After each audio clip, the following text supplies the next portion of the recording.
Peace, family. Peace, peace, peace. All right. Let's open this up with some music. Let me know if y'all hear this.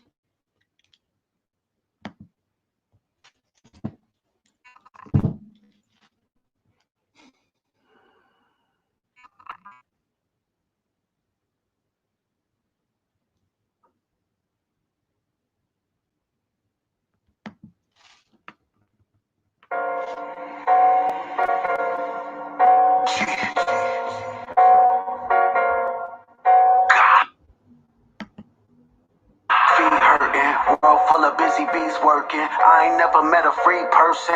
I don't get along with these earthlings. I'm trying to seek purpose, fight for something I believe's worth it. For the curse, I'ma reverse it. I don't dream cause I sleep nervous. No, yet I keep flirting. Face death like a Steve Irwin. Whole heat, I'ma drink thermos. Tell the bartender keep serving. I'm trying to be perfect. Using dirty shit to clean dirt with. Only happy when the weed burning. Traded oxygen to breathe urban. Smoke till I see curtains. Lungs fail and they cease working. Error something that I need urgent. Suffocating trying to squeeze words in.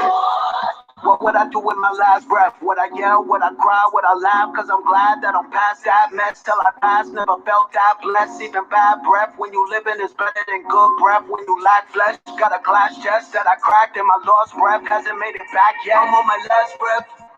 Walking the last step. I'm on the last test. Final answer and my last guess. What I gotta pass next. I'm on my last quest. So much harder than my last track. Mad bless. Hope I can outlast death. Grim Reaper got my address. Down on my last cent. Cash spent from a check I don't even have yet from my last rent. Sweater shit has got me mad stressed. I inherited my dad's debt. Never got to hear his last breath. And the only reason I ain't passed yet, I'm the first ever for the last left. I let the record show. I let the tech explode. Put up the weapon show. Pull up the Texaco. Knuckles in Mexico. Call up the technical. They know the text will blow. Shot that I'm Mexico. Turn you to vegetable. Body electrical. Acid and alkaline. Body so flexible. The shooter's feast like an Uber Eats. Got a group of these scooter bees. But letting the Uzi Aruga speak. An American got up in Cuba eats. The powers they seek and powers the weak. They follow and creeps. Powers that be. Inherit the world from cowards and sheep. Bit to the mountains, top towers and peaks. Flowers and sweets and showered our feet. The lightning and thunder that shower the sleep. Shower the D's. This not a verse, this our receipts. What would I do with my last breath? Would I yell? Would I cry? Would I laugh? Cause I'm glad that I'm past that mess. Till I pass, never felt that blessed. Even bad breath when you living is better than good breath. When you lack flesh, got a glass chest that I cracked and my lost breath hasn't made it back yet. I'm on my last breath. Walking the last step. I'm on the last test. Final answer and my last guess. Wonder what I gotta pass next. I'm on my last quest. So much harder than my last track. Mad bless. Hope I can outlast death. Grim Reaper got my address. Down on my last cent. Cash spent from a check I don't even have yet from my last rent. Sweater shit has got me mad stressed. I inherited my dad's debt.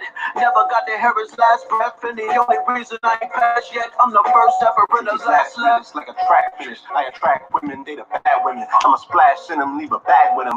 When I raise seeds to be mad different. If I die now, I'm coming back in them. Cause they dad missing, but they cash tripping. Cause they royalty, so they brag different. Ain't no ass kissing, never had feelings. Seen a white victim in a black witness. Mac gripping on my last mission. Yak sipping, blowing blackism. Gat missing, he was lack slipping. Smack hit him, now we act different. Apparition, the bad vision. The Mac that chip him and crash the system. Uncle Tom, cause you that willing. Fuck the law, I'm going back to living. Astral prisms of black religions. Activisms. Conversations, sacrilegious, the palms of Satan, black magicians, Babylon erasing, raise our hands to God we praising, hustling, the marathon we racing, Nipsey at the finish line, he waiting.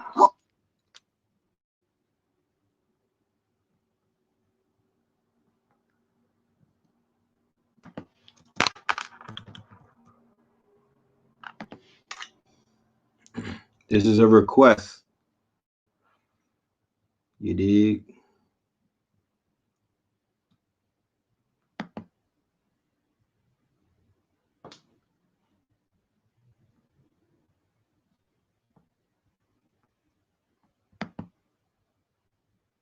Here we go.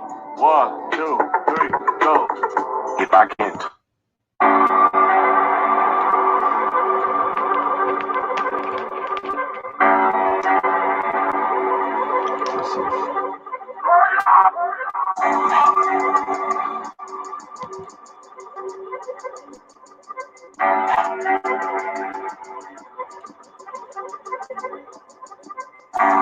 snubs to the rockets. For the love of the chopsticks. Ran up from the plug and I pop shit. Faced with immeasurable odds. Some of you niggas found pleasure in God. Measuring rod, they treasure their jobs. Athletic build, moving with purpose. Tapped in the magnetic fields, moving with serpents. Took my brokers a stroker. Al Roker couldn't predict the storm that followed, the porn that followed. Same a tree that formed for Rollo. We made it rain and we burnt muddy. Bentley truck, interior burnt honey. Anyway, I take respect over riches any day. I take neck from your bitches any day. Anyway, that's a neck full of riches any straight. Shifting through paradigms, the color of Geechee Dan. Drifting through the Carolines, color in the Geechee land. Time will tell. We move around the 33rd parallels, like Coney Island carousels. Fell asleep in Roswell, woke up in Cozumel. Pyramid hopping, chariot shopping. #1 seller, author of conscious fiction. Composition, confidence driven. Continent drifting, a walking contradiction with a contradiction. Brooms and mops, Mr. Clean, we conquered the kitchen. Facts and fiction, contrary to popular predictions. Red pill, popping your prescriptions, stopping your addictions. Yeah, bitch, I'm with the Woo! Skirt! Pull up! Pull up! Pull up! Pull up! All right. That right there is Bill Bixby. Bill Bixby. Go and check that out on your streaming services. I don't know if that's on Scorpion King 2. We still trying to figure that one out. I'm about to get my good brother. I'm about to get the project A&R'd by a legend. I'm gonna just say that. I ain't gonna let too much out the bag. But you know, that's some early drip. You know what I'm talking about? That's some early Red Pillar, just to warm the family up and let y'all know that I'm on this, that I'm on the way. You know, I think we have a January 21st delivery date for Scorpion King 2. Summer solstice. We're gonna launch that. I think that's the summer eclipse. So Scorpion King 2, tentative date, June 21st. We're gonna start taking pre-orders tomorrow. How about it? You know what I'm talking about? Yeah, and please believe, like, I'm not gonna brag or nothing, but during the COVID-19 lockdown, when niggas had stay-at-home orders, I was in the studio. You know what I'm talking about? I went ahead and bought my own studio, right? I went ahead and bought my own studio. I bought a home studio. You know what I'm saying? I got my lights, I got my production. I done bought green screens, all kind of shit. You know what I'm saying? Like, I'm working, you know, and I hope you working too. You know what I'm talking about? Because that's the only thing that you can do is work and die. Right? That's it. That's the only thing you can do. You got to put in some work. That's what you've been sent here to do. You've been sent here to work. You've been sent here to work. You ain't been sent here to jerk. You ain't been sent here to just twerk. You've been sent here to work. Right? You got to work this shit. This thing is workable. Right? This is workable. This whole thing right here, this game. People talk about, you playing the game. Well, games get won and lost. You could win this game. You could win this game. This game is about the work. However you interpret it. Some people do the shadow work. Some people doing spiritual work. Some people are sex working. Some people are doing the dirty work. Some people are doing the heavy lifting. Some people are out here doing the night shift work. They doing the work under the disguise of whatever. They just working. I mean, work makes the world go around. This world that we live in, or this reality that we belong in, this is a kinetic, this is an energetic, this is an energy field. This planet works off of energy, magnetic fields, like I said in the verse, tapped into magnetic fields, moving like serpents. Like this we got to tap into the magnetic fields, because this whole thing is about energy. The body is electric. Everything around you is electric. You know what I'm talking about? Dr. Sabi taught us, and other people taught us as well. And now science is finally coming out conveniently, all of a sudden, science is coming out to validate what was being said. Okay. There's some articles that just came out. Blue Pill posted it, talking about the electric body, right? So before I even begin, let me welcome everybody in the building to another episode of Third Eye Thursdays. All right. Another episode of Third Eye Thursdays. Welcome, family. Tonight you are in for a treat. We are in the midst of a Scorpion full moon. And I'm going to tell you this, y'all. This moon ain't no joke, bro. I've been in my feelings today, man. I've been in my feelings for a few days. Like this moon is intense, man. This shit is not a joke. This one right here, this is not a joke. All of the trappings for Scorpio is here. Death is in the air.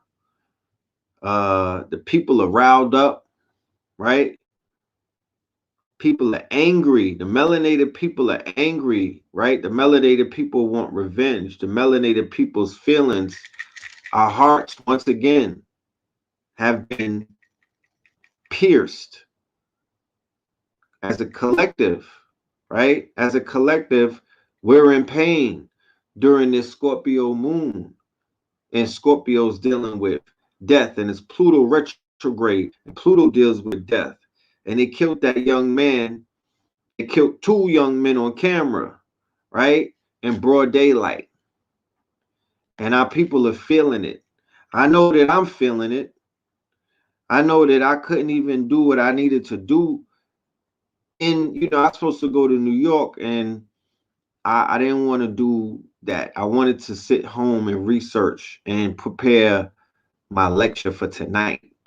I wanted to get in my little cubicle in my shell, and I wanted to pour all of that energy into the research, because if not, I might be online ranting somewhere and going in with the veins sticking out the side of my neck, putting myself further into Guantanamo Bay.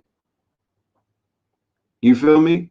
So I was like, let me redirect this anger. Let me redirect this fire that I have. Let me redirect this Scorpion energy where I taste blood. I'm seeing red, bro. You know what I'm talking about? Like, I don't see any other color right now. So I just was like, you know what? Let me just put that energy into some research and start digging. And digging I did. And I came up with some interesting things that I'm going to share tonight. If you're watching this on the gram, I suggest you move over to YouTube so you can catch the visuals. All right. Know the Ledge Media is the channel. Come and catch the visuals. You feel me?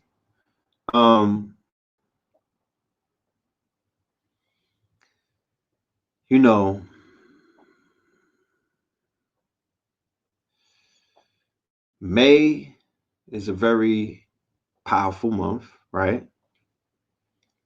Sun is out. Spring is here.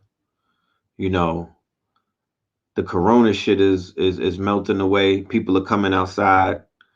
Everybody is happy to finally defeat the Rona. Cities are beginning to open back up. And then we start seeing a lot of the fuckery take place. Right? This month ain't even beginning. Them niggas told you that the killer hornets is out here. Then they start dropping out videos where them niggas was tearing bees up. Right? So you like, damn. The motherfucking hornets, the niggas came from Asia to come and eat the bees. I thought the bees was endangered. So if the bees already endangered, right? The bees they already got smoked with nature. Niggas is 5G is out here wiping out the bees. Now they got to deal with the Asian hornets. Right? So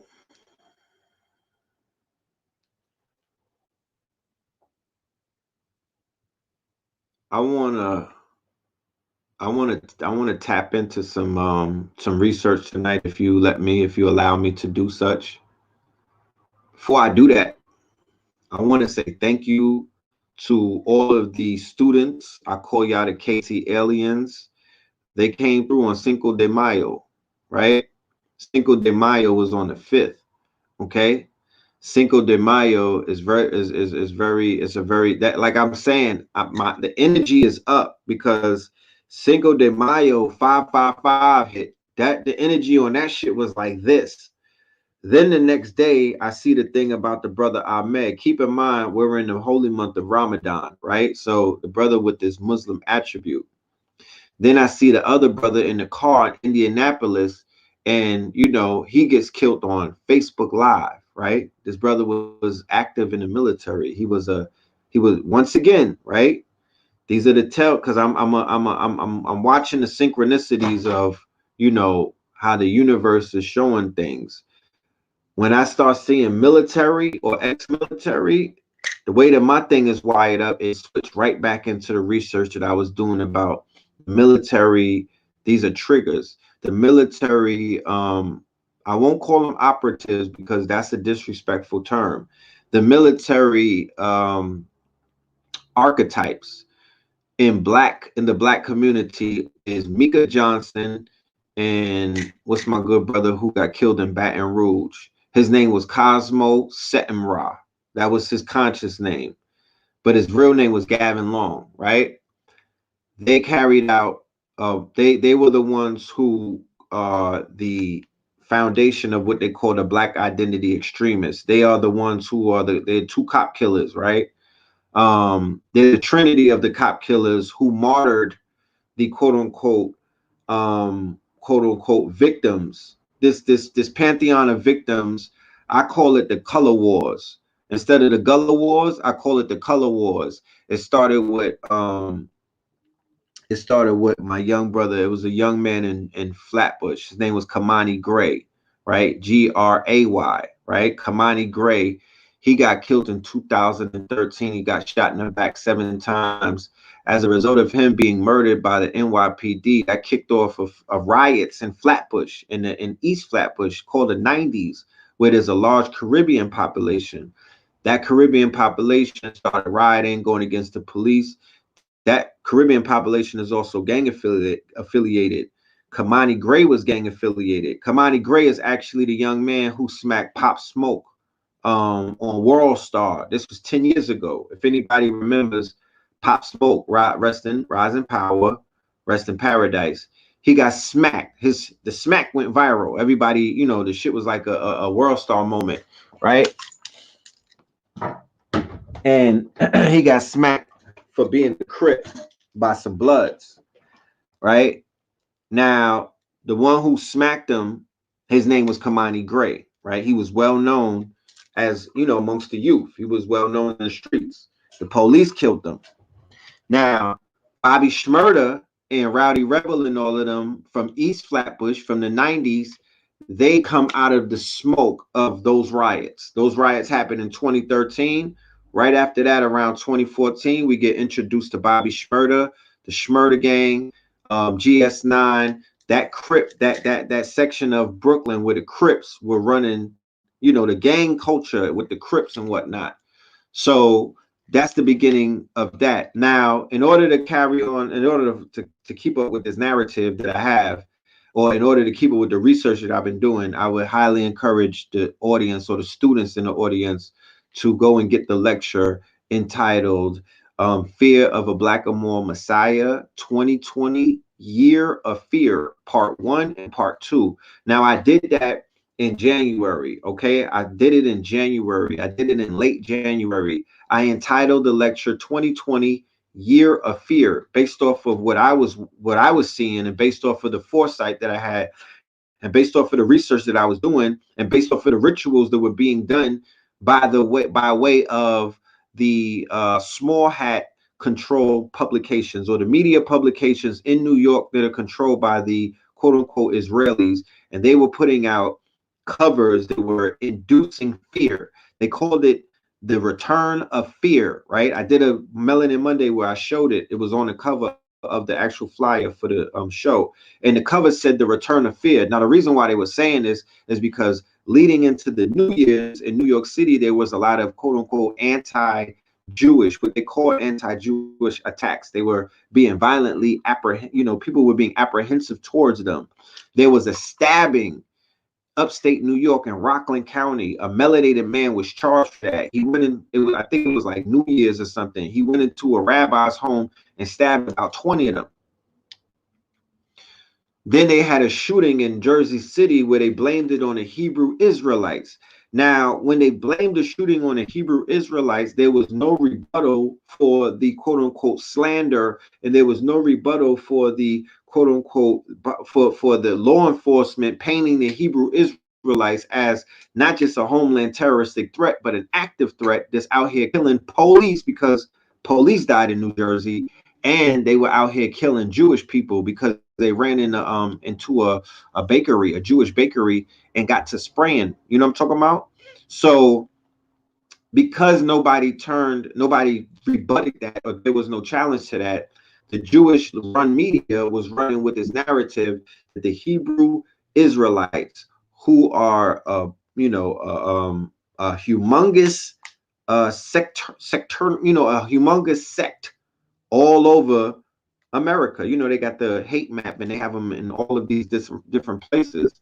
So when they began to build that narrative in New York, I was like, yeah, they on a fear shit, and they're about to start cooking, because it's one thing to have the white Anglo-Saxon Protestants on a propaganda campaign, but when you get the small hats on a propaganda campaign, they control propaganda, they control media, they control the higher limits of this thing. They control big tech, they control big pharma, they control a lot of things. They have a lot of interest in the quote unquote industries, not just in America, on a global scale. They control big diamonds in Africa, big gold. They got their hands in big oil.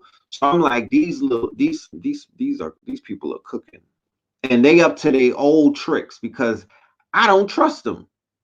Lo and behold, fast forward to where we're at today, you will understand why we are in what is called the year of fear. But I want you to go and get both of those classes. They're about 4 to 5 hours each. They're available. They'll be available on netterflix.com. Let me put up netterflix.com. I have to remind the family, I have so many things that I'm involved in. I have to remind the family every time that we get live. We're going to have more promo being rolled out. Of course, you know, this is a soft rollout because of the times and the situations and the circumstances that we're in. But as the time progresses, we will roll out. We'll have a grand opening for Netterflix. We'll have it in the way that we're supposed to have it. Like royalty, like some big, in a ballroom somewhere in New York City or in the A and whatnot. But for right now, go to Netterflix and sign up, become a member, support your brothers who are out here controlling their media. We're controlling our content, right? We cannot be silenced. They cannot censor us. We will not be told how to talk or when to talk or what to talk about, because, that's what is taking place, on these quote unquote platforms. They do not want to be deplatformed, and I have no problem with them not wanting to be deplatformed. And I feel their pain. I would never want, anybody to get deplatformed because of the fact that I have to tell the truth. So instead of putting anybody at risk and their YouTube checks at risk, we went ahead and we built our own streaming platform. This took us years to put together, years and years, but it's finally here. And I'm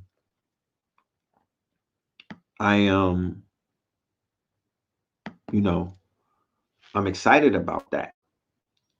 And you'll be able to stream all of the lectures that we've been doing for about 10 years as soon as we get all of our material from the people that steal it. You know what I mean? Because there's a lot of people out here that will steal your footage, you know what I mean, and hold on to the shit, because your footage is you're the most important, the most valuable, and the most sought after piece of intellectual property that you can have, not just in this community more so, but definitely in this community. They want you, they want that more than your books. They want that more than something that you can write or draw.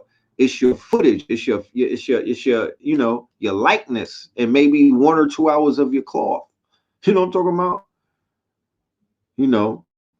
So going back to what I was breaking down and speaking of, you know, there is something going on right now that I feel is a psyops, and I'm gonna get into it because I don't want to be here all night, and I feel that y'all don't want to be here all night either, and we want to get into the lesson. So let's get into the lesson, okay? Let me go ahead and share the screen.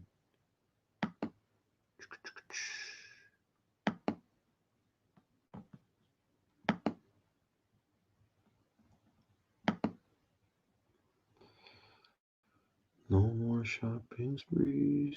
Shout out to Professor Griff. Shout out to Supernova Slum. All right. If the family is not aware or doesn't know, on May 15th, we have an upcoming lecture entitled Fear of a Black Planet 2. No, Fear of a Black Planet 2020. We did a lecture entitled Fear of a Black Planet 2 in 2017, right?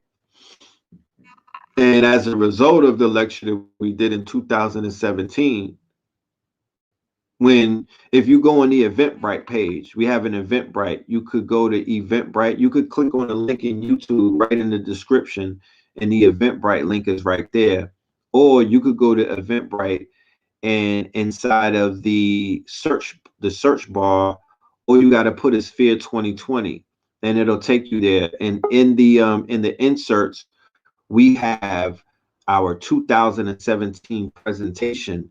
And if you watch that presentation, about 2 hours and 30 minutes from the presentation that Professor Griff delivered, to the presentation that Supernova Slum delivered, to the presentation that I delivered. This was in 2017 in Baltimore, Maryland.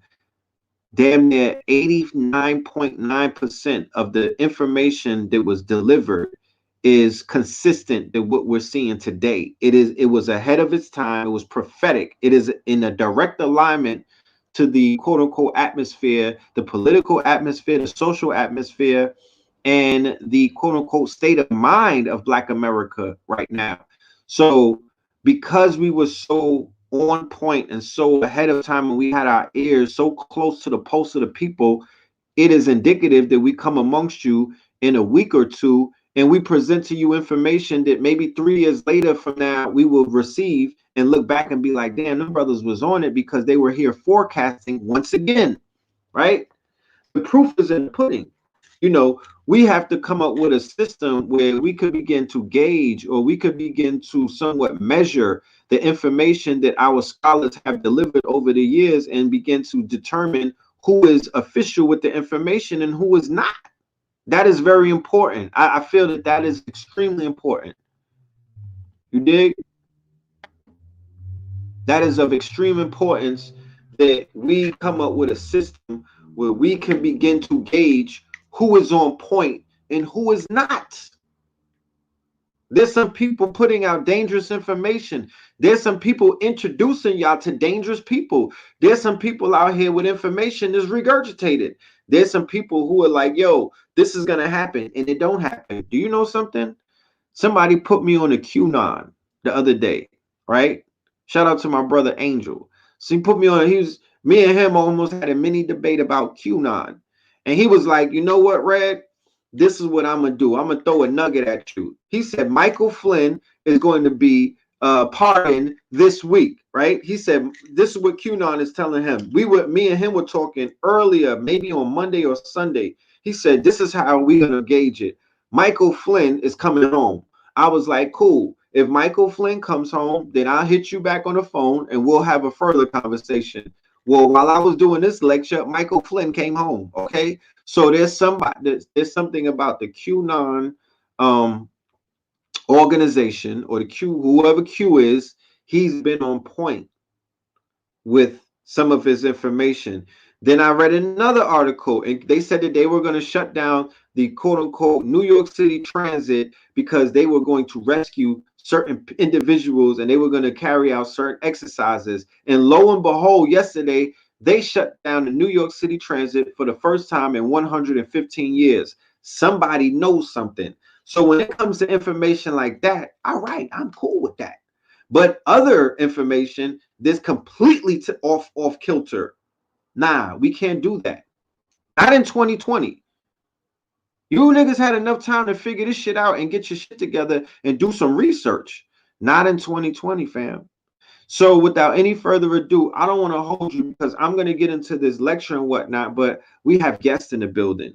So let me open up the floor and bring in my guests for the night, and we'll continue with the lesson, okay? But I don't want to have my guests waiting. So without any further ado, caller from the 404, Brother Blue Pill, peace. Peace, love, and light. What's good, my brother? All is well, brother. How are you? I'm doing amazing. I'm just coming out of a meditation, so I'm still speaking at this particular pace and just collecting my thoughts. This is a very intense moon, and it comes at a very critical juncture. You know what I'm saying?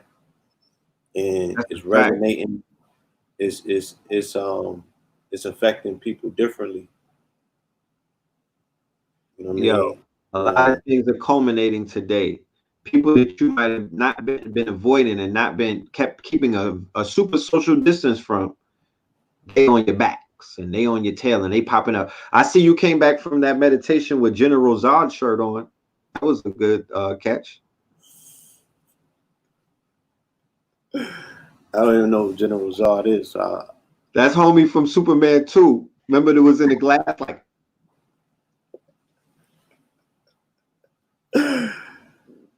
Nah, this is in his face. Yeah, that's what's up. But this is stellar. This is stellar attire. You know what I'm saying? Because these are very cosmic times. I don't want to get too deep with the people because it is a Scorpion full moon, and that energy is present. But these are some very intense times to go within. These are some for sure.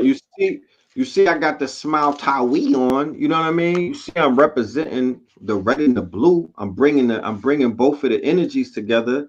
You see, I'm dealing with the balance. On this moon is about that. Let me do this though, because we're gonna build. I want to read about because there may be family in the audience that doesn't know what today is, and they're completely lost as to the conversation that we're having about a moon. They're like, "What the hell are these brothers talking about?"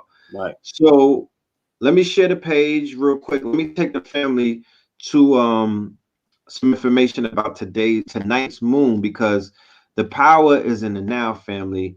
We're gonna give you all of this information, but we want to get out of your way because the power of tonight, you cannot miss tonight. All right. I'm glad that y'all are here on the live and that you caught us so you could receive this information, but we don't want to miss the opportunity of the window that's open to begin to do a little bit of some inner work, maybe some outer work, but let me read this. Let me break this down. You know what I'm saying?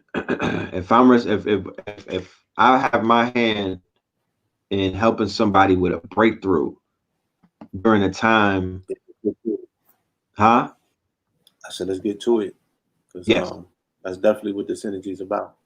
All right, let me break it down. While the full flower moon in Scorpio on Thursday is so important, right? Mm-hmm. It is the last supermoon of 2020 for starters. So this is the last supermoon, right? The last time to do super things underneath this supermoon, y'all. Okay, so there's a full moon coming on Thursday, May 7th, and it's going to be one to behold. According to the Old Farmer's Almanac, the Algonquins called this full moon the full flower moon because it comes at the beginning of spring, just when the flowers start to blossom, right? It looks beautiful outside. Full moons are moments of manifestation and culmination, and there are a few reasons why this one is particularly important. Here's more about the full flower moon, plus how to spend it. The full flower moon is a super moon. Yeah, that's right. Da, da, da, da, da.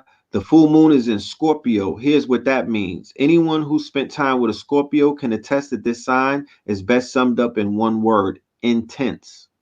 As a Scorpio myself, I can confirm that all of the rumors are true. The majority of us are often highly emotional, passionate, and loyal. We can also be suspicious and have a deep need for control. Whew. This particular moon will amplify these traits and bring up issues that live in the shadows. It will also likely affect Scorpios more than others. But remember that each and every one of us is also much more than just our sun sign. In fact, everyone has all 12 signs in their birth chart. So even if your sun isn't in Scorpio, you can still be affected. During this full moon in Scorpio, it's likely that matters you've been avoiding will come to a climax, and you might too. For example, if you and your stay-at-home partner have been avoiding talking about something, prepare yourself to finally address what's been simmering beneath the surface. Scorpio's strength comes from the sign superpower, rebirth. Each zodiac sign has a corresponding tarot card. Scorpio's is the death card, which is highly misunderstood and not to be taken literally. It refers to the moment in which one allows themselves to rise from the ashes like a phoenix, to be reborn into an even more powerful form, right? Destroy, rebuild. Destroy, rebuild. Don't you teach that in fitness blue pill? Absolutely. How to use the full flower moon to your advantage. Here's the solutions, y'all. Here's the application. Right now, as we go through a collective trauma, this full moon offers a chance to reflect and meditate on some personal demons you wish to shed. Set some intentions and think about how you can grow and heal.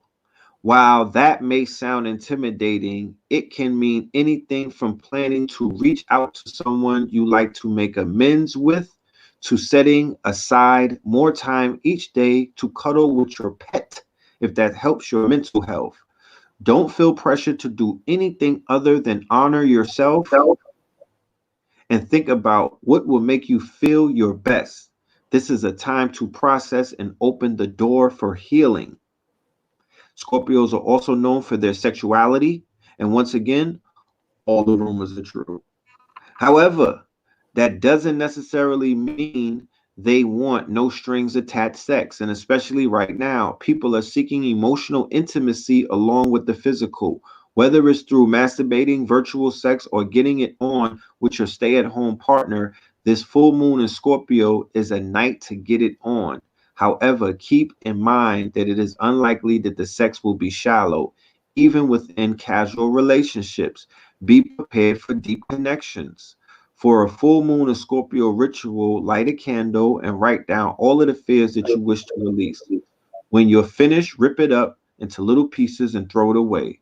Then make a list of everything that you love about yourself. Keep that list. Finally, go have an orgasm or even practice sex magic. To make your orgasm a magical one, simply visualize what you wish to manifest for yourself right now. Use my OnlyFans page to come and tap in. No, just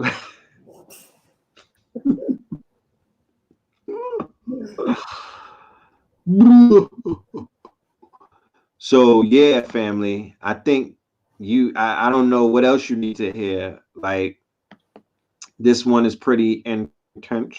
Okay.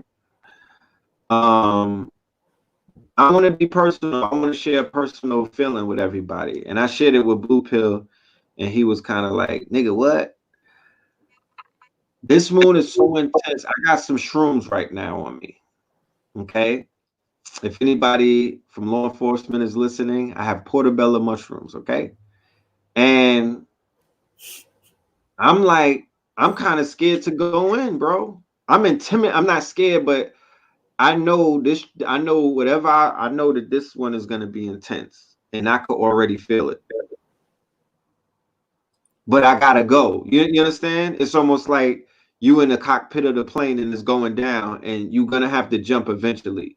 So, like, I can't not do it. Today it's a Scorpio moon, so it's time to go upstairs. So when it's time to face your demons, you just have to be prepared. Now, tonight's show is going to be dealing with facing some demons because of the power of the moon. And we just broke down the blueprint, or we just basically broke down the DNA of tonight, right? This is about going within. This is about being honest. This is about peering into a place. This is about death, right? But this is also about rebirth.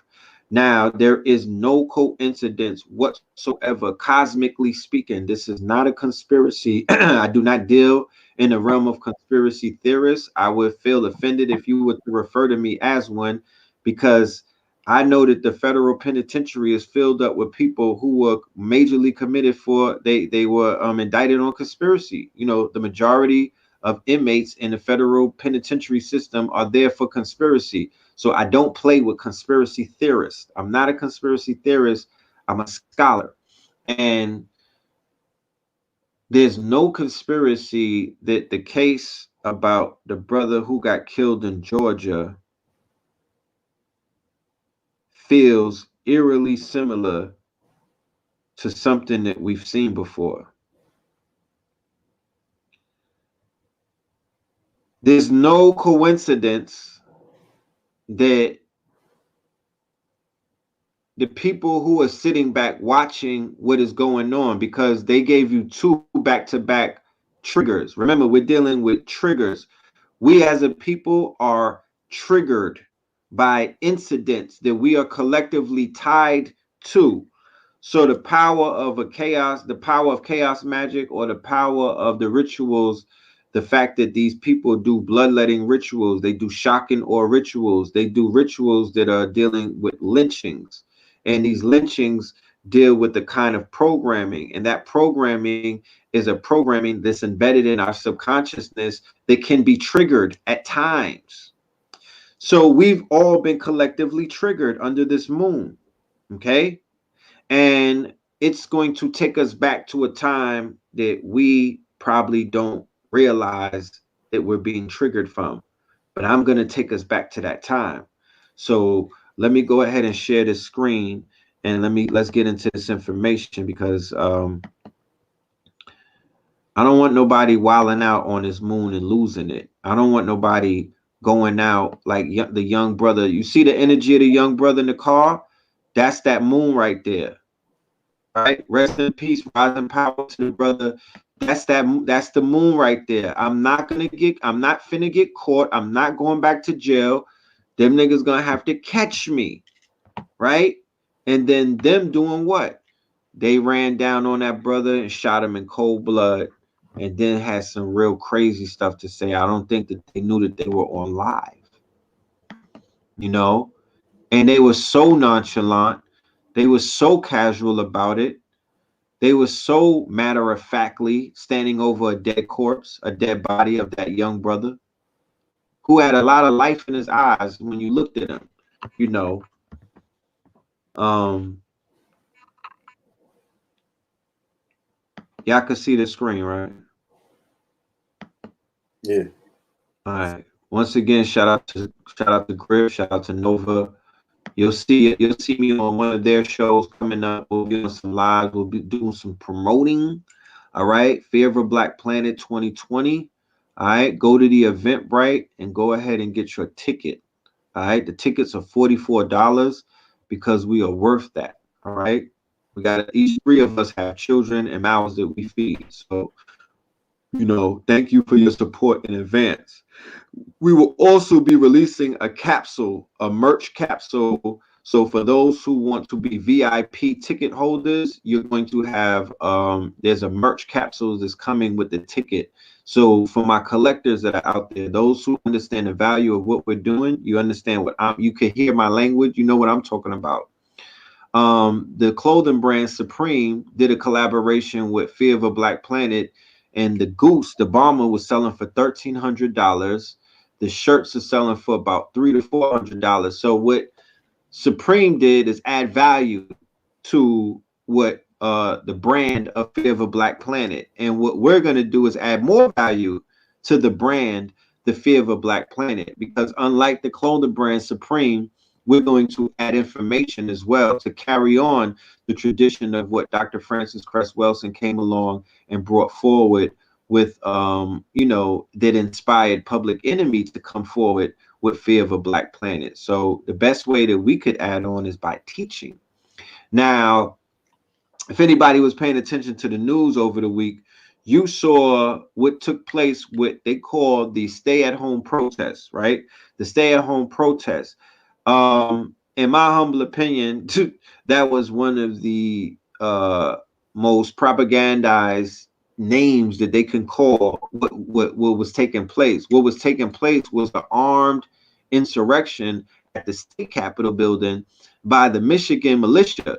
Now, the Michigan Militia, unbeknownst to the quote-unquote public, because it was not made public by the mainstream media, because they're in collusion and they're all in bed with each other, they conveniently left out the fact that the Michigan Militia is the 4th largest standing army in the world. Okay, they left that out.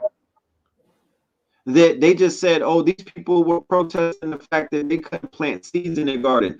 These people were protesting the fact that they couldn't get on with a good old American life and make America great again. But what they did not mention was the fact that the militia in Michigan is the head of the United States militia, and they are the top militias. This militia is considered to be the 4th largest army in the world. Look at this. What is the largest standing army in the world? It is the American hunters. The largest standing army in the world are American hunters, 12,700,000 of them, armed U.S. men and women. People say if something were to happen in America, that the United States police or the military wouldn't carry out anything. I would agree. I would be like, yeah, they wouldn't. Guess who would carry it out? The people that would carry it out would be the quote-unquote hunters, the militias in Americas. The militias in the Americas are the largest standing army in the world. They are the ones. Remember the TV show Watchmen, right?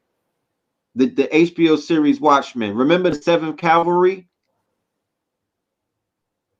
They were highlighting the Cyclops. They were highlighting the 7th Cavalry who attacked the police on what they called the White Night. It was a day and time called a White Night, where they basically came from out of the hiding, the invisible empire, and they swooped down and they attacked the police. Henceforth, while everybody was wearing a mask in the TV series Watchmen, which later on, this was one of the most watched HBO series, and later on, about a few months later, everybody in the world was wearing masks. Okay, so the police were forced to wear masks because of the 7th Cavalry, who basically flipped the script and had a coup d'etat and killed all of the police, right?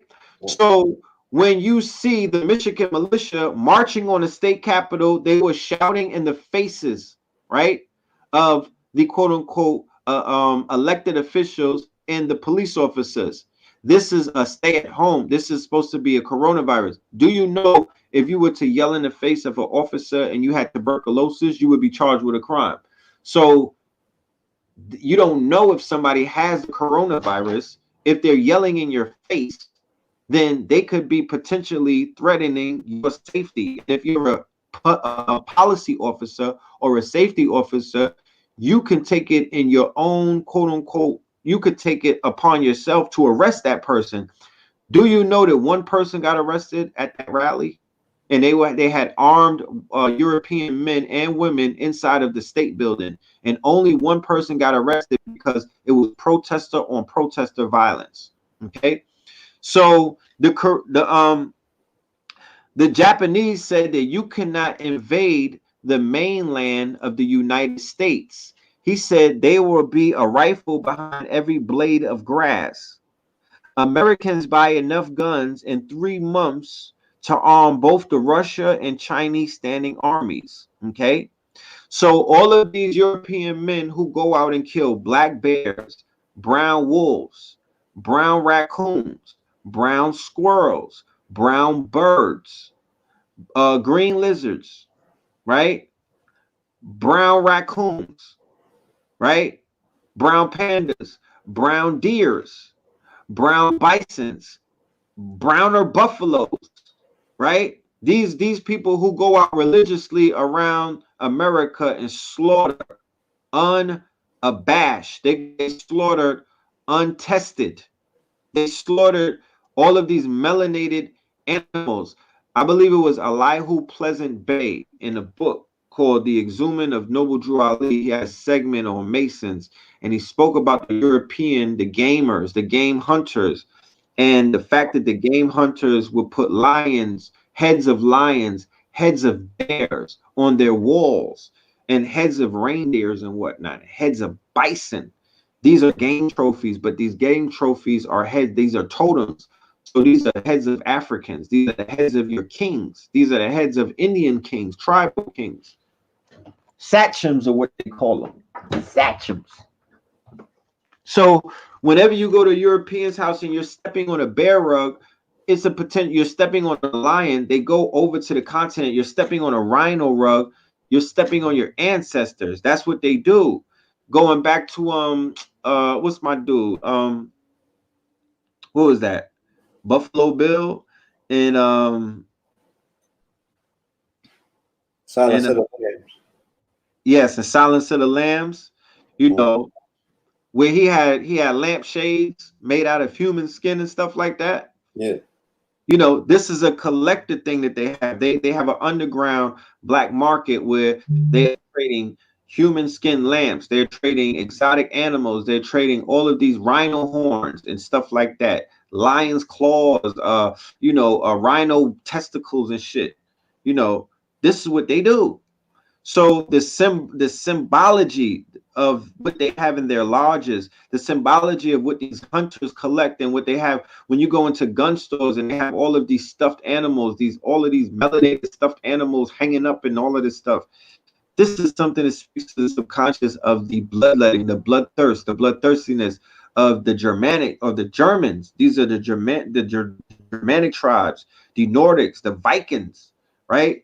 The TV show American God showed you the Viking Nordic gods and whatnot, how they came over here and brought their Nordic gods. And they brought their Nordic ways, their Viking ways. They brought their Germanic ways. When the Nazis came over, Operation Paperclip, there is a constant killing. There is a constant slaughtering. There is an ongoing slaughtering, a nonstop cycle of heinous slaughtering and murdering of animals every single second. Okay? Every single second. I'm talking about heinous. If it's not monkeys in the lab that they're torturing, if it's not monkeys at the goddamn Fenty when they trying out Kylie fucking makeup, if it's not them torturing pandas and rats, if it's not them killing animals in the forest, in the jungles, if it's not Joe Exotic and fucking Carol Baskin doing what they do to the cats, you know what I mean? Then it's over. It's them and Tyson's chicken running a whole bunch of baby chickens through a goddamn grinder. Oh. And then when you do the research, because they're putting out the numbers on the slaughterhouses, because they closed the greenhouses and they left the slaughterhouses open. Now they're opening up the greenhouses and they're closing the slaughterhouses. I'm telling you, something is taking place cosmically. Something is going on spiritually. This is you're witnessing the proverbial swinging of a pendulum in real time. You're standing in the midst of it. It is a Kairos moment. If you go and look up Kairos moment, this is a Kairos moment. This is a Chronos moment underneath Saturn and Pluto. This is not by coincidence. This has everything to do with the precession of the equinox and the signs of the times. And this is as above, so below. No one is a victim here. There's no victims. This is like Clash of the Titans when they were playing chess. Remember that? Mm-hmm. So your ancestors, the pantheon of ancestors, play a part in everyone that's running this thing. But we're dealing with a standing army. This standing army, now I gotta show you this because I didn't put it in the quote unquote presentation. No, I don't want to stop it. You could Google this. President Trump put out a tweet that said liberate Michigan. When they were in the Capitol building, the president of the United States of America put a tweet out. This is on everything. And he said, liberate Michigan. And then he put another tweet out and said, these are some good men. Treat them good. Don't give them a problem. And let them go outside, Governor. So Governor Whitlock, I think it's in Michigan, right? They didn't protest Flint. They had nothing to say about Flint. You know, even black people in Detroit who are dying of coronavirus, they didn't even know about what was going on in the Capitol. They're not processing what just took place. They're not processing what's going on underneath their nose whilst they're being misdiagnosed in Detroit, whilst they're being quote unquote, a lot of the seniors and whatnot. Because I spoke to a brother from Detroit. He was like, nigga, ain't nothing going on in Detroit. I don't hear no ambulance. Places are empty. Where I was at, I'm in an area where they have a tent outside of a hospital that's supposed to be a COVID testing tent that they supposedly no. There's nobody in the tent ever.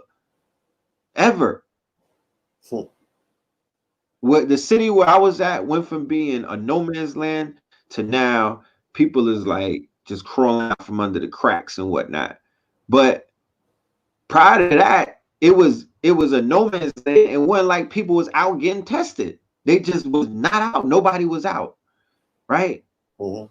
And I raised an alarm when I was in Harlem. I raised the alarm before I left Harlem. I said, family, I did a video. I said, family, something is going on in Harlem because the Europeans left.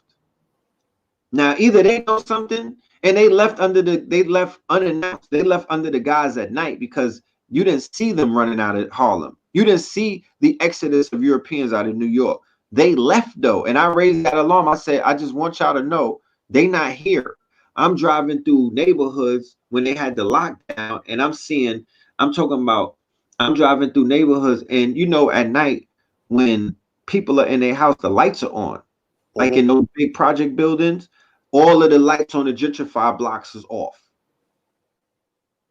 Nobody was home. They left New York. And then about a month after that, all of the people in New Yorkers start dying. I'm not a month, like maybe 2 or 3 weeks after that, then New York becomes the epicenter of the whole thing. So I've always said that a lot of the gentrifiers are military, not just military, they are biochemists. They're intelligence, but they're dealing with a whole level of war. They're dealing with the quiet weapons. They don't look like army. They don't look like they're not coming in like Rambo and whatnot. They're very inconspicuous. But they're intelligence gatherers. They're in the bars they gather intelligence at the bars. That's why they set up these bars and they get you drunk. Hey, what's that guy over there? You know, called Red Pill. Tell me about him. Barquisha, while I get you this Long Island iced tea, Queen. You know what I mean? And then she starts spilling the beans. You know what I'm saying? He's like, I'm gonna ride the boat with you, and you're gonna tell me about your friends, okay? You know what I mean? And that's what they do. They start spilling the beans, right? They come on, them Europeans is taking women up in their little ivory towers in gentrified neighborhoods, and they refurbish shacks, and they're extracting information from them. That's a fact. They know, and remember, they buy all of the drugs, so they know who the drug. The minute they come in your neighborhood, they know who got they got the brown, the white, the green, because they buy everything. Mm-hmm. They're the best customers. That's Customer. why the drug dealers, that's why the knuckle draggers, they want the gentrifiers. They welcome the gentrifiers. They love Becky and Sean and Tom and them because they're good for business. Okay? They're good for business. But let me continue. So American firearm owners, the largest army in the world. And that does not include black folk. All right, Mr. Second Amendment, that's not you that they're talking about. Even if you niggas got hammers and whatnot. For the family on the gram, the time is running out. So come over to YouTube, Know the Ledge Media. All right. And American fire owners, that's not black folk. Now, while we see the thing go down in Michigan, then there was another one somewhere else. There's all kind of shit going on with Europeans not showing, I don't call it white privilege because they don't have privilege. You know what I'm talking about? It's not a privilege. You know, it's white fragility. You know, that's all that is. That's them basically in collusion with each other, you know, just doing dumb shit. So here you have armed, they had a standoff at a bar in Texas, right? They brought the SWAT out. These Europeans had rifles and handguns. They had a standoff because they wanted the Texas bar to open up. They're like, yo, it's our God-given right to drink moonshine and whatnot. Now look at the mugshots of the Europeans that they arrested. Everybody's smiling. There's no one has a lump on them. They didn't get accosted. You know what I mean? Everyone, you know, they got the lemon tree haircuts. All of their shit is in place. You know, not one hair is messed up on their head. Okay. But when you fast forward to New York and you see what they're in Brooklyn doing, they beat a man. The officer, there's Dominican, right? Somebody pointed this out to me. The Dominican, Puerto Rican, and young black officers are leading the charge on the anti-nigger campaign, right? They are going super hard because I said it before earlier in the year. This is dealing with, and this is dealing with the perceived threat. Okay, this is dealing with the perceived threat. The perceived threat is black men, or what they call cis hetero black men and their minions. Okay, whether it's the women is running around with them or their little picnics and whatnot. But there is a soft war going on against that prototype or that archetype. Okay, so here it is. They got these people right here doing what they do, but in New York, they're beating black men up for just being together. They're stopping people in the streets and accosting them. They're assaulting young men and stomping them out. I'm talking about violently. In the subway station, they were pulling people off of buses. They were accosting people and they smacked this dude out of his slippers or his sneakers, bro. An open hand smack. The police smacked him with an open hand. You know how disrespectful that is? He couldn't even close his hand to hit him. He just smacked him. And he came out of his sneakers. And then they beat the person up who was filming it. So they are preparing, they're exasperating the, you know, they're exasperating the fam. You know what I mean? They're working on people's nerves. They know people have a lot of pent up emotions and whatnot. And what this is going to translate to is a lot of killings in New York City over the summer between people who look like each other, because they will not take it out on anybody else but people who look like them, because even the police who's popping off right now look just like them. This is third generation hip hop. These new police in New York City, they came up drinking the same tap water as us. They listen to the same music, and they have a hatred. They have a resentment for the generation. Okay, they have a resentment because they know They see the devaluing of the culture, and they know that they know people really don't value themselves. There's been a humongous drop in stocks in quote unquote black people over the past few years. One of the reasons why the stocks were dropped, and one of the reasons why the stocks have fallen so low on a global scale, dealing with integrity, respect, and just the fact that people are not afraid of you anymore because you don't have the level of intensity or the level of intimidation that you did. One of the main reasons, or one of the main cases that brought all of that to light was the Trayvon Martin saga. Okay, now this case that we're seeing right now, right? I'm going to get into this case in a minute, but I want to bring up this situation, right? I wanted to play this video. Matter of fact, let me go and play this video. Let me pull it up on YouTube, the breakdown.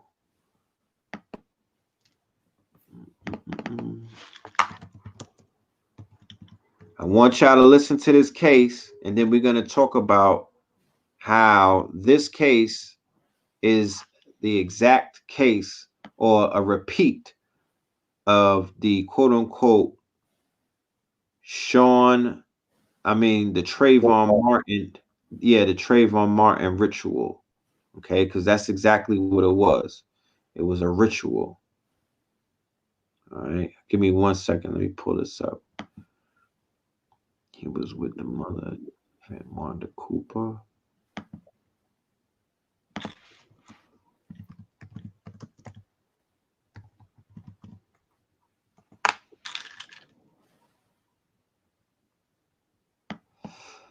All right, yeah, I'm gonna play this video.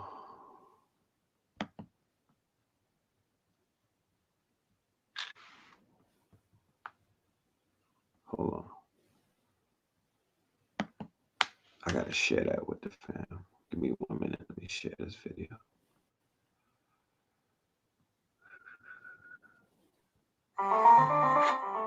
You know, I wanted to start our conversation. Can you see the video, Blue? You first No. telling me more about him. All right, give me 1 second. I need y'all to see her face. I need y'all to see his mother, strong sister. Share screen. Yeah, I'm doing that right now.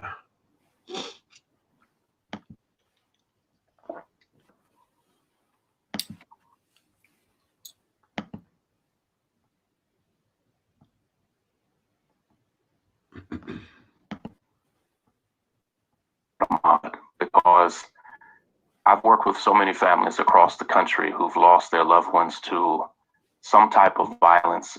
And there's something weird that happens where, for most of the world, that moment of violence is their first introduction to your loved one.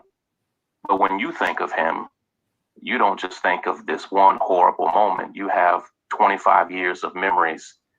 And I wanted just for you to introduce Ahmaud to me and to those of us who see this so that we can understand him in the moment bigger than that one Sunday afternoon. Ahmaud was my baby boy. I had him on Mother's Day back in 1994. Oh, wow. On Mother's Day, yeah. And Ahmaud was the baby. He has an older sister and an older brother. But Ahmaud was his brother and sister's keeper. He loved his family. And I know he loved his mama. He had the most humble spirit. He liked sports. He loved LeBron James. He loved LeBron. He loved Kobe. He loved football. But then the last, I would say, since he's been an adult, I think you hear me say thank you all the time because those were his words. If you did anything for Ahmaud, it was always thank you. He was just a gracious guy. Yes, he was. And if he left the room, or if I leave home, he's leaving the house, it's always I love you. Those are his words. And his spirit was just so humble, and he just didn't deserve to go like he went.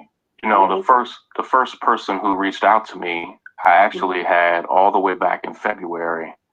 I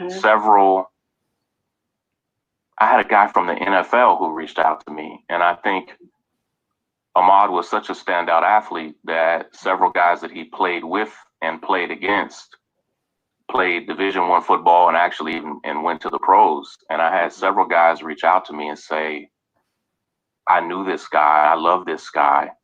And sports and fitness, I know, were a huge part of his life. Can you speak some about even his young life, even as a boy, and what sports and athletics meant to him? Yeah, sure. I got Ahmad in the football when it was like flag football. Oh yeah. He was like 5 or 6, and he stayed in football until he came out of high school. Since this happened, I had his little league coach to reach out and say that he remembers Ahmad, and I mean, Ahmad was just a good boy. He loved football, and even after he got to be an adult, I had a gym set out in the garage. He would go out there and hit those weights like he was finna go off to the NFL. Yeah, I saw several people say, friends and family and others say that they knew he always tried to keep fit, and it's weird to me in a way that we even have to talk about that.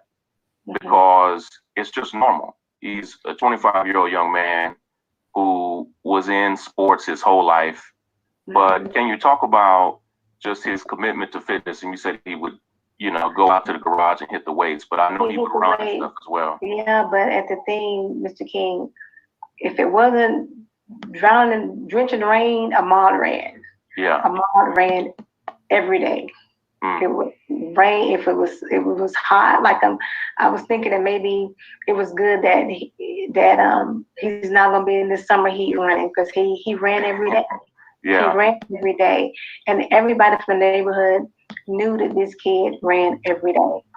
Right. I've talked to several people who said he was a runner. That like he literally was out running all the time. On the day that Ahmad was killed, when did you first learn that something had happened? I received a call from a investigator from the Glenn County Police Department who identified me as being his mom, and he told me he was at my front door. On that Sunday? On that Sunday, about 6:30. And he told me that Ahmad was involved in a burglary, and there was a confrontation with the homeowner. It was a fight over the gun, and unfortunately, Ahmad was killed. You knew in that moment that something was, that's all right. You knew in that moment that something was wrong. That not only had he been killed, but that they had bad information. Yes, because for one thing, Mr. King, nobody burglarizes anything. Even him not being a burglar, he knew better not to rob someone at 1 o'clock in the afternoon on a sunny Sunday afternoon. Right. It was just a normal day in the middle of the day. Yeah. Right. So I knew, but I didn't question it really, because I got the information from, a part of the authority here in Glenn County, and I thought that the information that they were giving me were true. I had no reason to question it. And heck, in that moment, you're mainly thinking about Ahmad. You're not thinking about any of the details of the case. Exactly. When was it that you began to learn about who was involved? Gregory McMichael and Travis McMichael. When did you learn that? The Friday. It happened on a Sunday, and the newspaper article came out that following Friday. An article came out as well on that Tuesday. I don't have the exact dates, I should, but saying that there was a conflict of interest and the case would be transferred to another county because the local DAs couldn't handle the case here. Because Gregory McMichael had worked for the district attorney's office for almost 30 years. Yes, sir. Right. And it would be transferred. So that was that Tuesday. But in the midst of this, me and my family is trying to do the the funeral, so we couldn't really put a whole lot of time in it. But my sister said she read an article in the paper that the guy who was involved was indeed a retired cop, and the wording of the article said that Ahmaud was actually shot in the street. Right. So then I started reflecting back on the conversation that we had initially, where he told me that Ahmaud was in a burglary and he was confronted by the homeowner. But I learned that he was actually shot in the street, and the house that he's supposed to have burglarized was empty. Mr. King, that house didn't have windows or doors at the time. It just was a newly constructed home. A home that was under construction, and that Gregory and Travis McMichael, they don't own that home, and they have nothing to do with that house. Yes. And so the first story that came out was that somebody in the name of protecting themselves shot and killed Ahmaud, and it turns out those men had nothing to do with that home. Exactly. So I began to just sit back, and we had the services that Saturday, but that Tuesday, the next week, I learned that the case had been transferred to another DA, which was Mr. Barnhill. So I reached out. I told him that I had a lot of questions, because the stories that I was told initially and the story that I read in the news article, it was very conflicting information. He was the third DA, is that right? That it was transferred out of York County then to another county. Yes. And he told me that he had it. No, I'm gonna back up. I talked to his secretary. His secretary said that she wasn't aware that they had received a case from Glenn County. And I said, well, it has to be a case there, because I have quotations from your DA saying that he has received it. So she placed me back on hold again, and he was on the line. Very nonchalantly, he told me that he had the case. The case was not even open, because he couldn't open it up until he received all the documents, which include the toxicology report and also the autopsy report. I shared my information with them, and then my contact information, told him I would be the primary contact. And he told me that Ahmaud was shot 2 times with a shotgun. And that's all really, he said that's really all I can tell you at this time. Was it after the funeral that it gave you the emotional space to start really digging into the actual injustice and case of it? Yes. I said, because I'm spending a whole lot of time just sitting thinking that this wasn't done right, he was killed, and he was killed in the street after he was chased down and cut off by 2 vehicles, and nobody went to jail. Right. Nobody went to jail behind it. They were able to go home, and my baby was placed in the body bag. That's not fair. Now that many people are covering the story of what happened, and now that so many people are wanting to support you and support the family in this fight for justice, what is it that you're wanting to see happen? All hands responsible for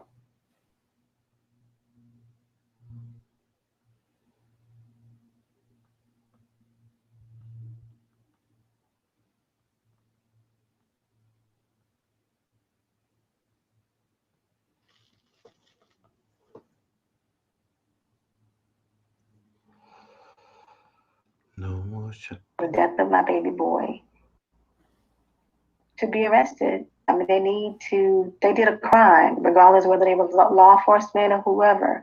They committed the crime. They need to do what normal citizens do when you break the crime and you pay the cost of breaking the crime. Right, and these men, just to be clear, these men weren't law enforcement officers. No. Whether Mr. McMichael used to be or was retired or whatever, being a retired police officer or investigator didn't give him any right to do what he did. Like, he was not a current law enforcement officer. I think he seemed to think he was acting as one. Yes. But he certainly wasn't. Yeah. I read an article that he said that they were doing a citizen's arrest.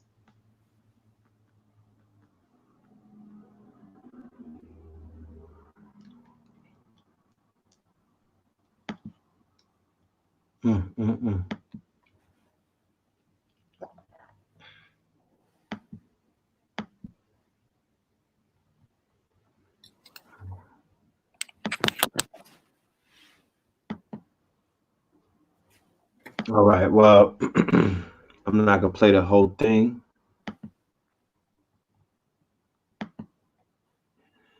Yeah, I get to see the brother's mother, and you know, you get to hear her side of the story as to what happened, what she was told, what happened.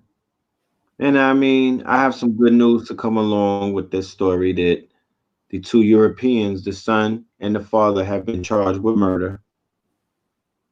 Okay. They've been arrested as of today. They were arrested by the GBI, the Georgia Bureau of Investigation, which is Georgia's FBI, or Georgia's version of the FBI, I guess. And they're in jail. They're in, quote unquote, what was that, Glenn County? Yeah, I guess. So yeah, they're locked up. I don't know if there's bail on them or not, but they're locked up. Yeah. It's 1 o'clock on my side. I gotta breeze. Oh, I gotta okay. make a trip. Yeah. Now I feel you. Did you want to add anything before you left? I mean, my translation, with this particular moon, there's a lot of aspects that deal directly with Scorpio, but the energy that has coalesced around this particular moon is dealing with fear of death, right? And what the incapacitation of fear does to the body, right? Because we sitting here, we talking about immunity, talking about the body, we talking about the electric body, right? Fear incapacitates that electric body. You can't shoot those synapses. You can't be your soulless self. You can't be a black god and be fearful. You know what I'm saying? And you can't even consider yourself to be the fullness, the triple blackness of what blackness is if you're scared of death, because death and blackness is synonymous. And at one time you was very spooky on this planet because you didn't fear death. You know what I'm saying? And your black was respected for what it metaphysically, metaphorically, and scientifically connects to, right? And that was the occult aspects of who and what you represented. But you don't have that no more. You scared of the dark. And you scared of the light. And where does that leave you? Right? In a very undifferentiated middle place, and it's like the future of it is very unclear how this shit is gonna end up, because fortune favors the bold, you know what I'm saying? And our people don't look bold right now. So how they gonna go for the fortune? How they gonna be the victors of this victory lap that of what 2020 entails, and what 2012, the shadow of what 2012 reflects on, which is the illusion, right? You can't keep telling me that we live in a post-racial world and the differences between you and your natural adversary is all illusionary, because we all one people and we light sentient beings. It's like, my nigga, you're not even fully expressing, if you really truly believe that, you dig what I'm saying? Mm-hmm. Then your light would be magnified a little bit brighter, because you would know how to go and do that internal work that's needed, at least for you to get around fear, and your shit would look a lot different. But niggas are scared. You know what I'm saying? Mm-hmm. Now, because they hate the idea of themselves, they will exterminate something in someone that looks like them without a thought. That's a But they fact. can't translate that, right? They can't translate it. They can't push it past the heart because the heart chakra is shut down by fear. So they can't get it past those higher chakras. It would be like, oh, for minds, sacrifices got to be made. Mm-hmm. They don't have that. So we can't even have these conversations in the open. And even that energy of us not being to have that conversation in the open, it does something to you. It does something to you. You know what I'm saying? It You does. damage your energy at a time when you're supposed to be primal, and people are every bit domesticated. That's why that Tiger King shit translated so well. People is every bit domesticated, and you're supposed to be, if this is a reset, right? Yeah, man's supposed to be going to the higher tonality of himself, but he can't do that being pussy. You can't rise on your knees. There's a difference, Yo, right? You niggas have capitulated. Hold on. This shit is embarrassing at this point, B. Right? That people would make so much of a connection and a correlation to this planet and say that this planet is graduating and this planet is forcefully ascending. How does that shit translate in the people on the planet that represent the mud? Because they on melanated heads all around the world right now. oh, they This is not popping off all around the world. this is not an isolated incident, right? This is global warming. This is not an isolated incident. They washing, Global cooling. rinsing all around the world, right? So fear of death, Scorpio, Pluto, transformation. Stop telling me the 2020 is about transformation and niggas are scared of change. Something has to change. That's all I'm saying. And I'm gonna leave it at that. Because, you know, Scorpio's also is the deep waters. This is personal. Your transformation should be personal, family. I don't need to know about it. You need to deal with it though. You understand what I'm talking about? And I have to deal with mine. So I can't tell you what to do with yours. You got to figure that shit out. Mm-hmm. That's a But fact. you can't ignore it. Can't ignore it. Can't be ignored any much longer. You know what I mean? You owe it to yourself not to be pussy right now. How about that? I'm gonna let you talk to them for like 1 minute. Let me go get this plug for the computer. Yeah. You mind? So you have to find out what your fear is, and you got to get to it. You got to find a way to approach it. If your thing is just dealing with a particular energy vector of, you know, peace and centering yourself, then you gotta find your breathing. You gotta find your meditation. You gotta find whatever's gonna knock you up to the next level with this intense energy of transformation at this particular time. We all could stand to, you know, put something down and pick something up, right? So that's metaphorically letting something die. Death is about transformation. And the fact that we are not confident in our knowledge of that, right? We're still rolling the dice, right? Because religion has crippled people's minds to such a degree that you're scared of the transformation of the inevitable, as Thanos would say. You can't even get around it, right? You're not set up for failure in this universe, okay? It's going to be a process, but it won't be as painful as you making it out to be. And shout out to Ra Omar. He was on Brother Richards the other night, and he said that we understood that our transformative process, right, that coincides with our ascension protocol, which means you lived your entire life in these antiquated ancient societies that we love revering and talking so much about. And if you are who you've always been, right, and you are the culmination of all of the ancestors that walk with you inside of your blood, then those ancient rites entailed an ascension protocol. Those people came here to live their lives just to die specifically, right? To make it back to the place from whence they came, to not come back again, but to be consecrated on a cosmic canopy, right? As a star, as a sun, right? As a light being, sentient entity that burns so bright, you got a story to tell.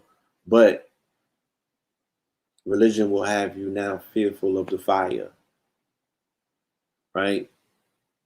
Where in ancient times, that's exactly what you want to do. You will want to burn forever, right? As a sun. But now they come and they switch that up and they got you fearful, and the only correlation or connection that you can make is to the hellfires, right? So you don't want to burn. You're scared of fire, you're scared of the dark, you're scared of death, you're scared of yourself, you're scared of your powers, you're scared of heights, you're scared of water.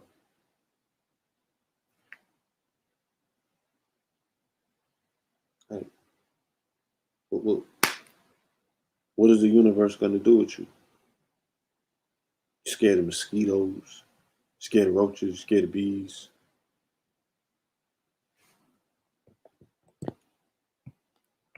So You scared of hornets? you know, You scared of hornets? Ha ha. You forgot that. Hornets is joints is different. And you know, watch. It's just gonna be like, oh, the hornets is ravishing Negro population. I just see this. Show up in Chicago. They just the soft targets, man, for everything. Like, you gotta harden and toughen up your shell, and that aspect of you has been compromised so many different ways, through religion, through your food. You know what I'm saying? The fact that they have totally estrogenized the culture in society. It's in the air, something in the water. You feel me? Where is men gonna get these concepts of being men again from? This manhood principle. When is it going to kick in? How are we gonna overcome fear? It's a blockage, family. It's stopping you from moving through that heart chakra. Because if you was truly illuminated in those upper chakras, you know what I mean? You'll be, I wouldn't say that you wouldn't have no fear. I would say that you would be actively working through it to break through it, like the threshold. You would be in the gym looking for, you know, that pleasure pain principle. You go into the pain to get through it, right? You don't got no fear. You about to put pain on your body purposely to grow from it. And that's this life mission. Niggas don't want to put in no pain. They just want to be in pain. You don't want to put in no pain. You just want to be in pain, right? And you think that your adversary is going to let up on you, right? Because you talking about, you know, you screaming, uncle, you can't take it no more. It's not what you come from. It's not what you come from, man. Rise ye, mighty nation, man. Find out what's mighty about yourselves, man, and dig into that. You feel me? Dig into that, man. Activate that. You know, nurture that. Women, find out what's necessary to activate that in these men and put fire under these niggas, man. Put fire under them. This shit is embarrassing. Fucking hillbillies. Right? How you gonna tackle the motherfucking evil geniuses amongst them if the lowest amongst them could show they ass like that?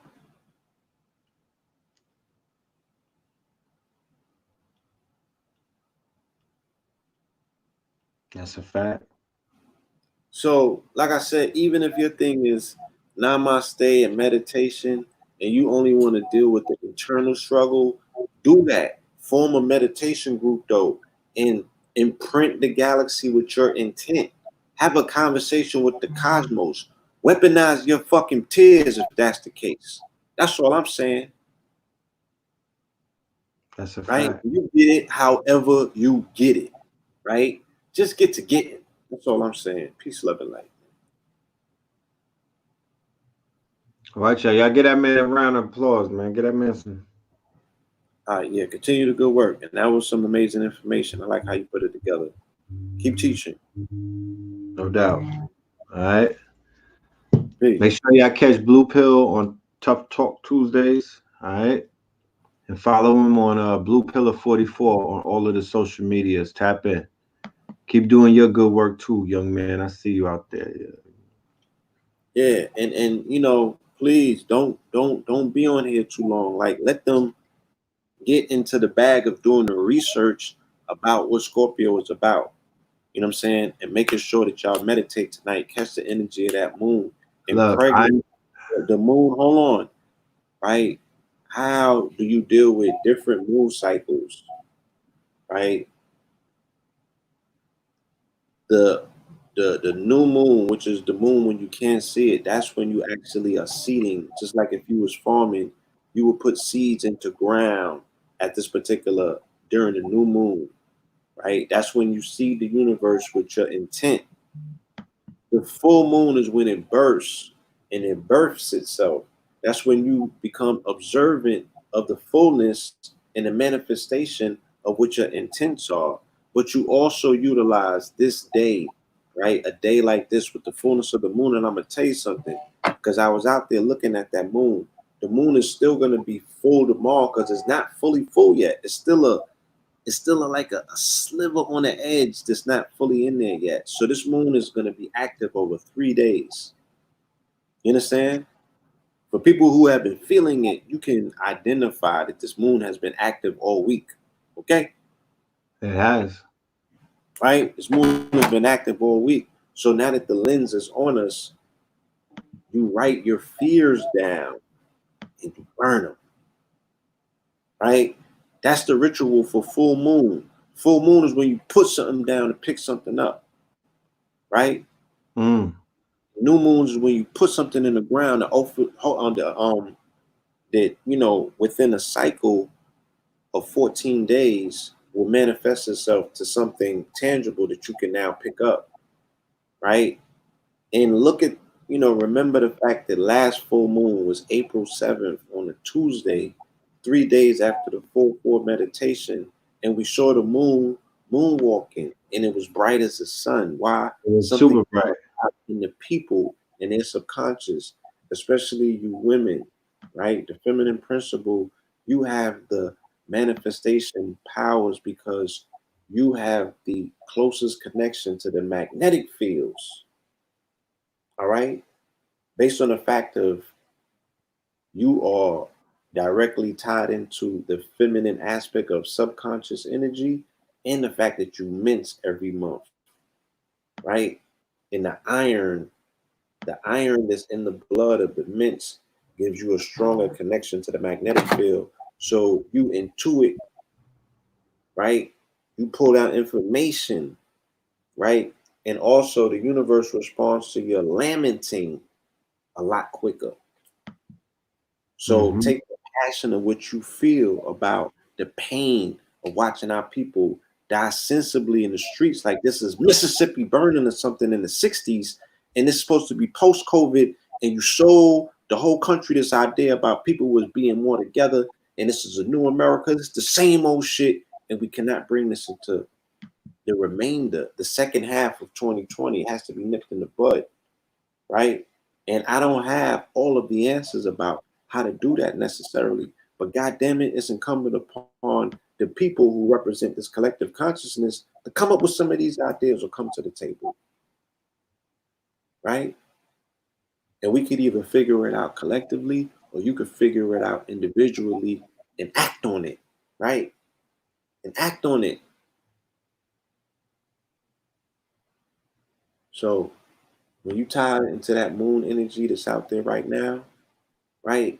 Impregnate the universe with these thoughts, with these magnetic thoughts, overpower it, right? You have to, like, really, this is about proclaiming your domination, You're making proclamations to this universe. You're not asking for a goddamn thing. That time is over with. You have to proclaim. You have to make claims on this universe. You have to make stake for why you should be here, why you should still be here, and the fact that you are of service to this universe because they are enacting a terminus species program, showing the universe, look, these niggas is non-essential. They don't serve no purpose. They won't defend themselves. They won't defend their women. They won't defend their children. They won't defend their elders. They won't defend the invalid amongst them. They won't defend the weak. They don't have no fucking compassion, right? Get rid of these niggas. This is the virus to the planet. This is what they're attempting to do with you, and they utilize all of this word sorcery in the media to create a template mentally amongst the rest of the world that they like, oh, these niggas is disease carriers. They're fucking lazy.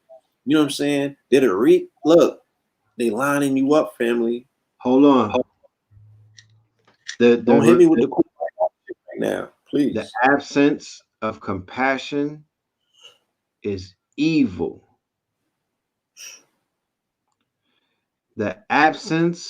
Evil is the absence of compassion. Compassion and evil cannot exist at the same time. The removal of compassion is the introduction or the overtaking of evil. So as a people, we were recognized globally as being compassionate. We were known for our compassionateness. We are no longer considered to be compassionate. Look, shout out to Ken, right? He dropped it. He said that melanated people was the first ones that made Christianity a real thing globally because they were the first ones to apply compassion to it, right? They were the first group of Christians on the planet that ever showed you what Christianity compassion looked like. No one had ever enacted that principle in Christianity and turned it from a dead letter religion to a living testament by showing Christian compassion. Melanated people in this country did that. Facts. Right? Where the fuck is the compassion at right now? That's what was lost during the eras of the Benjamins, right? The crack war, the crack era. It's the Benjamins. I have family in nursing homes, right? I already knew that the majority of the workers that worked in there look just like us, right? Melanated women, either from the South or the Caribbean. Okay, hold on. They was there for a bag. They was there, you know what I'm saying, to get money to buy add-on and extensions and go to the club on the weekend. They ain't getting is doing videos. Huh? Why are no fucking Jamaican women doing the videos? There's no Jamaican RNs doing the videos. They got white women. I mean, it's a whole fam. There's a Netflix season of videos out right now of niggas blowing the COVID-19 off the lid. The last one is the Plandemic episode 1. The shit with homie interviewing the lady. Everybody hit me in the inbox. You must watch this before this again. I wish y'all give that much attention to shit that we do. Nah, these you gotta be white people. Yo, I did not know that y'all niggas was unemployed and they was employing niggas in the DM. Like, yo, we're gonna send you a stimulus check. Just share this fucking link. Cause niggas was hitting me like it was executive producers. I thought they had credits in the film. I'm like, look at this shit. Son, I didn't know you was working with these niggas on the low. Yo, son. You know what I'm saying? Niggas like Coney 2012, nigga. That shit was spreading like Coney. Digital chain letter. That shit spread like COVID. Facts. Like, come on, son. Niggas started piecing me off with clips, then just sending me the whole shit. And I'm like, my shit that I be wanting to know about these digital chain letters, I'm like, does it come as one code where niggas like, you must see, or is niggas sitting there and writing them captions themselves?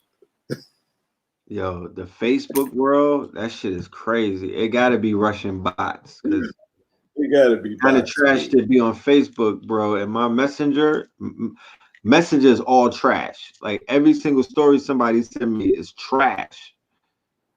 Facts. But the timeline be lit. Oh, the timeline lit, but this shit is Dollar General information. They turn information into Dollar General and ShopRite because everything that you must watch this now. You have to watch this immediately. But all of this is garbage. It'd be 2-month-old information. It'd be like, you gotta watch this ASAP. Spread this. And it'd be my knuckle dragger friends from Facebook always tagging me and shit. Why don't you niggas spend time being knuckle draggers? Stay in your fucking lane, bro. This is not for you. Niggas are sending me Dr. Fauci videos. Talk about you must watch this. Nigga, don't try to be smart now, bro. Just stay in your fucking lane. Stay as a knuckle dragger. Stay on the monkey bars and let us do what we do over here. Cause y'all don't know what y'all doing. Niggas is running around spreading David Icke. That's how I know y'all don't know what the fuck is going on. You're running around spray, and I'm not saying that David Icke is the one person. Icke arrived. Icke arrived. Don't do that. Ike's here. I'm not saying that he's not arrived. I'm not saying there's something wrong with Icke. I'm saying we wrote Icke off a few years ago and we brought him back, but they spreading Icke like he's new. Niggas is like, yo, I just found out about David Icke. It's new to them, and you gotta you have to compassion. I'm being compassionate. You gotta be compassionate for people who are just coming in and they are just getting this information. And fam, I'm a homeroom teacher. You don't have to tell me about being compassionate for niggas coming in. I meet the freshmen at the I'm in the yard with these niggas. I'm a homeroom teacher. Okay. I teach niggas for the minute they wake up until they ready to graduate. I'm red pill. So I have to have compassion. You know what I mean? You know. Yeah. But I don't want to take your shit over, B. I appreciate it. You don't gotta worry about that, my brother. Yeah. I'm finished going to get the shape up and then take that cape off and then have your real shirt on. Nigga. Go put the lampshade back on the fragile. Remember Christmas Story, the fragile lamp? Go get fragile his lampshade back, brother. Yo, General Zod, I'm gonna see you, bro. Oh shit. All right. Now, for real though. For real, what? Yeah, we'll tap in. We'll get up. All right, I'm gonna finish this show because I need the family, and they need to go get busy. So I'm not gonna be holding them up for long. That's what they got work to do. Allow them to get it in. Yeah. All right. Blue, you done downloaded them with enough information to get them right. Let me finish these slides and I'm gonna let y'all go. You feel me? I'm gonna let y'all go as soon as we get this information out.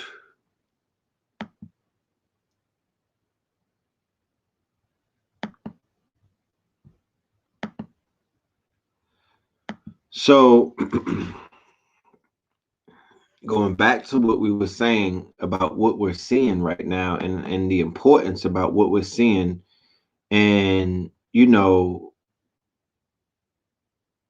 why is that being ignored by the media? Why are they glossing over the fact that the quote unquote Michigan militia, the Michigan militia, every state has a militia. The head of the state militias is the Michigan militia.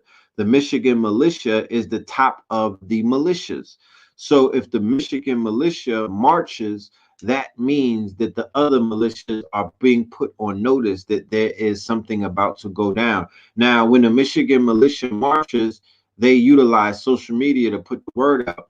Now, other white supremacists or other white, quote unquote, or white fragilicists or these, quote unquote, race soldiers and these lone wolf gunmen and these other, quote unquote, purgers, they are linking up. It's almost like when Negroes have the Super Bowl and everybody knows, nigga, we all gotta link up because it's nigga activities. So when they're doing these quote unquote march, when they're doing these protests, these are armed protests. They are armed to the teeth. They are rushing, they are taking over Capitol buildings, or quote unquote they're going to the capital of the state. They did it in Richmond, Virginia, which is the Confederate capital. Then they did it in Michigan, right? And these Michigan quote unquote hunters are part of the largest standing army in the world. So they're letting the other hunters know we're about to start hunting. Then yesterday, they released a video of the quote unquote hunters hunting, because the people who killed the man in Georgia, the brother by the name of Ahmaud, that would be the same pieces of shit who would be marching, right, on the state capitol in Michigan. Those are the same people honking their horns. Those are the same people talking about they going to a Trump rally. Those are the same people talking about make America great again. And those are the same people that individuals in our community are telling you that you should align yourself with, because that will be the best choice for you politically. And what I'm saying is that will not be. I think that those people should give us not just answers, but those people should give us the heads of the Europeans who are taking our people's heads. Because if you have allies that are European, they should go and put in work for you, right? And that never has happened in Black America, as far as I've known, ever. But the European put fatigues on you niggas and they put purple hearts on you, and you niggas run Rambo. They'll drop you niggas off in a fucking rainforest or a jungle, and you will kill the whole jungle for them, right? They get you they get you a Dodge Charger, you know what I'm talking about? A duplex somewhere in a cul-de-sac somewhere, and they'll give you an AR or AK or M16, some Doc Martin boots, and drop you in a rainforest somewhere in Cambodia, somewhere where there's some melanated people that they told you is the enemy. They're not gonna drop you in Russia. They're not dropping you in Europe. They'll drop you in places where yellow people are, brown and black, and you niggas go full Rambo mode. But you never brought no pale face. You ain't bring Tommy from Power back in the hood to come and lay nothing down. They not catching stains. You niggas never put you never put a fucking Gucci suit on a white boy. You niggas never put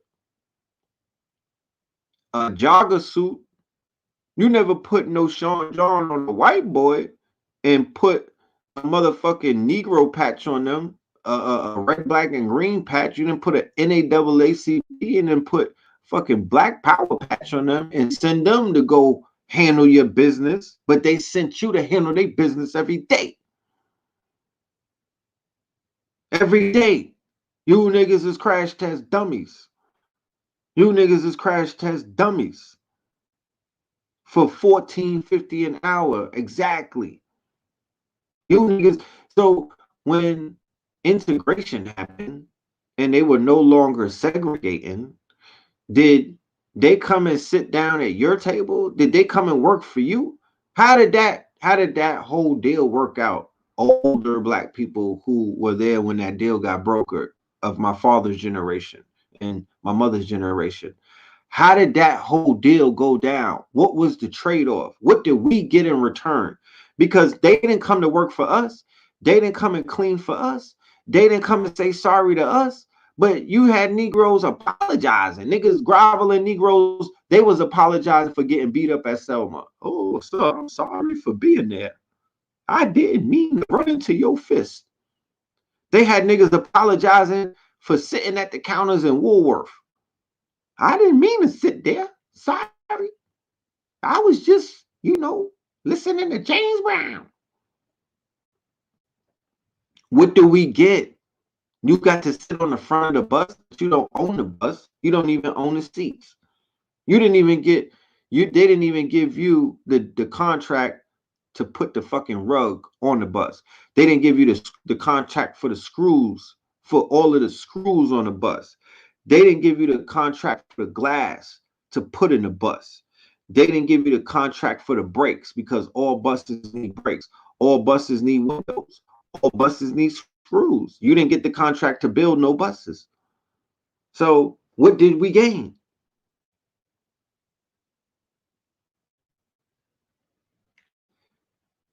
The fighting class, the black veterans. Did you come back and teach combat? Did you come back and teach tactical? Did you start your own private security firms? Did you follow in the footsteps of Eric Prince and start a quote unquote private military organization or a wing and whatnot? Did you do that?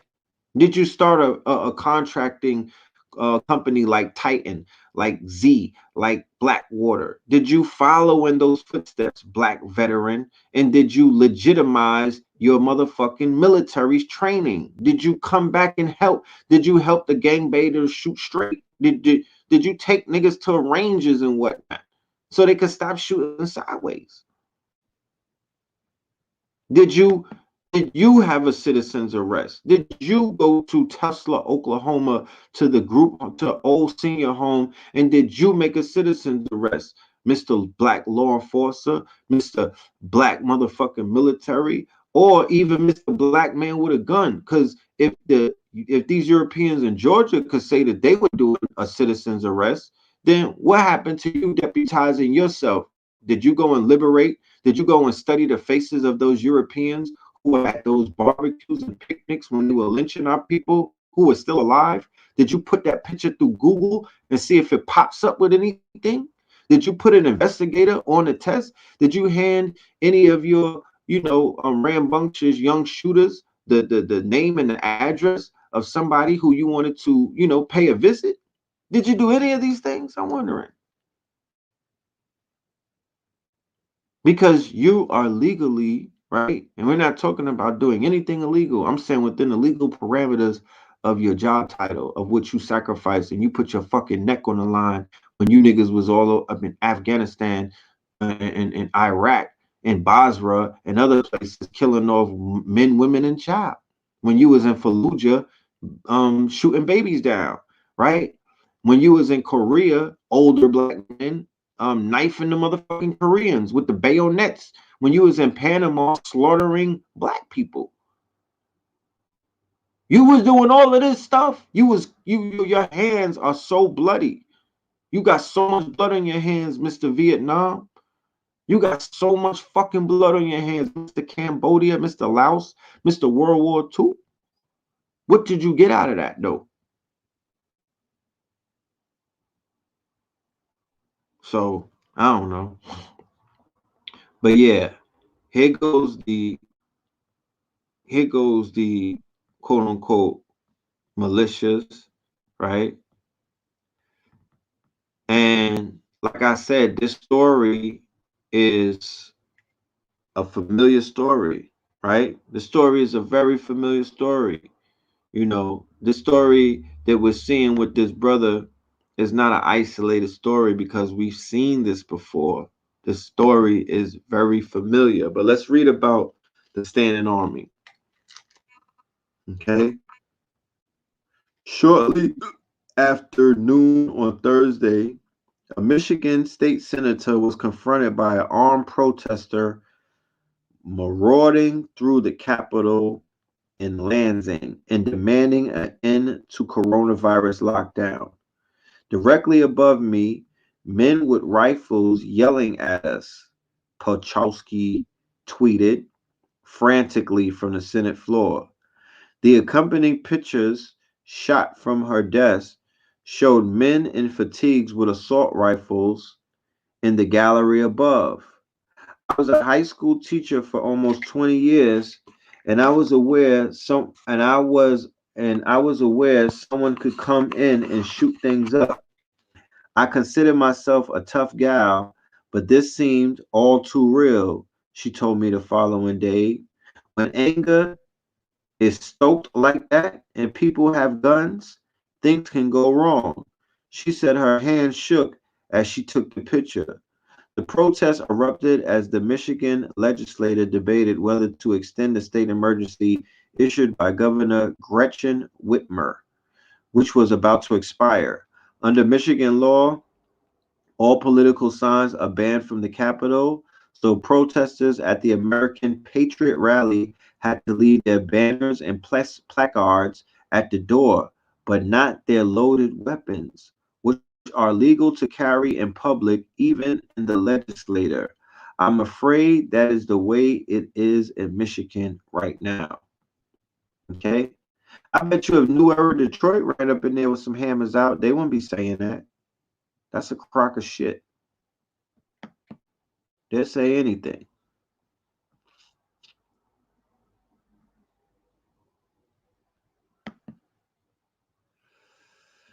A series of protests, primarily in state capitals, are demanding the end of COVID-19 lockdown restrictions. Among the protesters are people who express concern about their jobs or the economy as a whole. But there's also far right-wing conspiracy theorists, white supremacists like the Proud Boys, and citizens, militia members at these protests. The exact number of each group that attends these protests is unknown. Look, listen to this. Since police have not traditionally monitored these groups. Okay? Each one of these groups is on, most of these are on a goddamn hate terror watch list. But they said that the number is unknown since police have not been traditionally monitoring these groups because they'll be monitoring themselves. But signs and symbols of far-right groups have been seen at many of these protests across the country. These protests risk spreading the virus and have disrupted traffic, potentially delaying ambulances. But as results of street gangs and far-right groups' violence and recruitment, we believe these protests may become a way right-wingers expand the spread of anti-Semitic rhetoric and militant racism. Proud Boys and many other far-right activists don't typically focus their concern on whether stores or businesses are open. They're usually more concerned about pro-white, pro-male rhetoric. They're attending these rallies as part of their long-standing search for the opportunity to make extremist groups look mainstream, and because they're always looking for potential recruits to further their cause. Okay? So this is the Michigan Volunteer Defense Force and the emergency volunteers. Okay? So this was in Indiana. This was on May 7th. This was very tragic. This young man who, like I said, he was a Army veteran, right? He was an Army veteran, right? And he was running from the police. His name is Sean Reed, okay? And he was in a high speed chase with the police, and he said in the video, "You're never gonna catch me. I'm gone. I'm not going to jail today. You gotta catch me, baby. I'm not going to jail today." He then reveals his location, stating, "I'm gonna park this motherfucker and get the fuck out." After getting out of his vehicle, Reed can be heard asking someone, "What'd you say?" before the camera shows Reed's face and him yelling, "Fuck you." Moments later, gunshots are heard and the camera points to the sky as Reed presumably collapses. As the video is still broadcasting, an officer can be heard saying to another, "Looks like it's going to be a closed casket, homie." So this is Ahmaud Arbery, okay? Ahmaud was shot and killed in Brunswick, Georgia, while jogging on February 25th, okay? Keep that date in your minds, all right? February 25th, okay? This was before March Madness. So this was before the quote-unquote Corona lockdown, all right? So it was okay for him to be jogging because they didn't even implement social distances as of yet. He was just enjoying his life. He was jogging. He was just getting some air, okay? So he was killed on the 25th, and the video of the shooting was posted online on May 5th, right? So it took a while. Somebody leaked the video, all right? They filmed it and they passed the video around to their friends, and one of the friends leaked the video. Okay.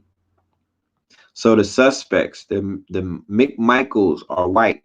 Gregory McMichael, a 60-year-old former police officer and investigator for local district attorney's officers, told the police that he and his 34-year-old son suspected Albury was involved in burglaries that had occurred in the neighborhood.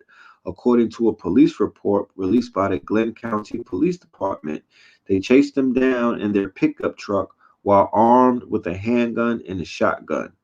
Travis McMichael shot Arbery because he believed he was being violently attacked. Now, we've seen the video, and we know that that's a crock of shit. Okay? We know that that's a crock of shit. We know that they're lying. So he was killed on February 25th by an individual that's law enforcement. And because of the law enforcement ties, this case was being buried. Where does that sound like? Okay, that sounds like the Trayvon Martin story. Now, this is located 4 hours away from Georgia, right? Glenn County, which was right next to Charleston, right on the border. You see these are coastal towns. This is the same coastal towns that I was breaking down when I was giving you the information about slavery and how the slavery that was implemented in Charlestown, South Carolina, was different from the slavery that was being implemented in the Chesapeake Bays. This was a whole different, there were different Europeans implementing slavery. These Europeans came they came from Barbados. They penetrated into the Savannah and Georgia regions and, penetrated into Indian country or Indian land, low country. They committed a lot of atrocities, warfare. They were traders and whatnot. They were trading with the natives and whatnot. They were also planters. Okay. So this area has a lot of slavery history and a lot of history dealing with that quote unquote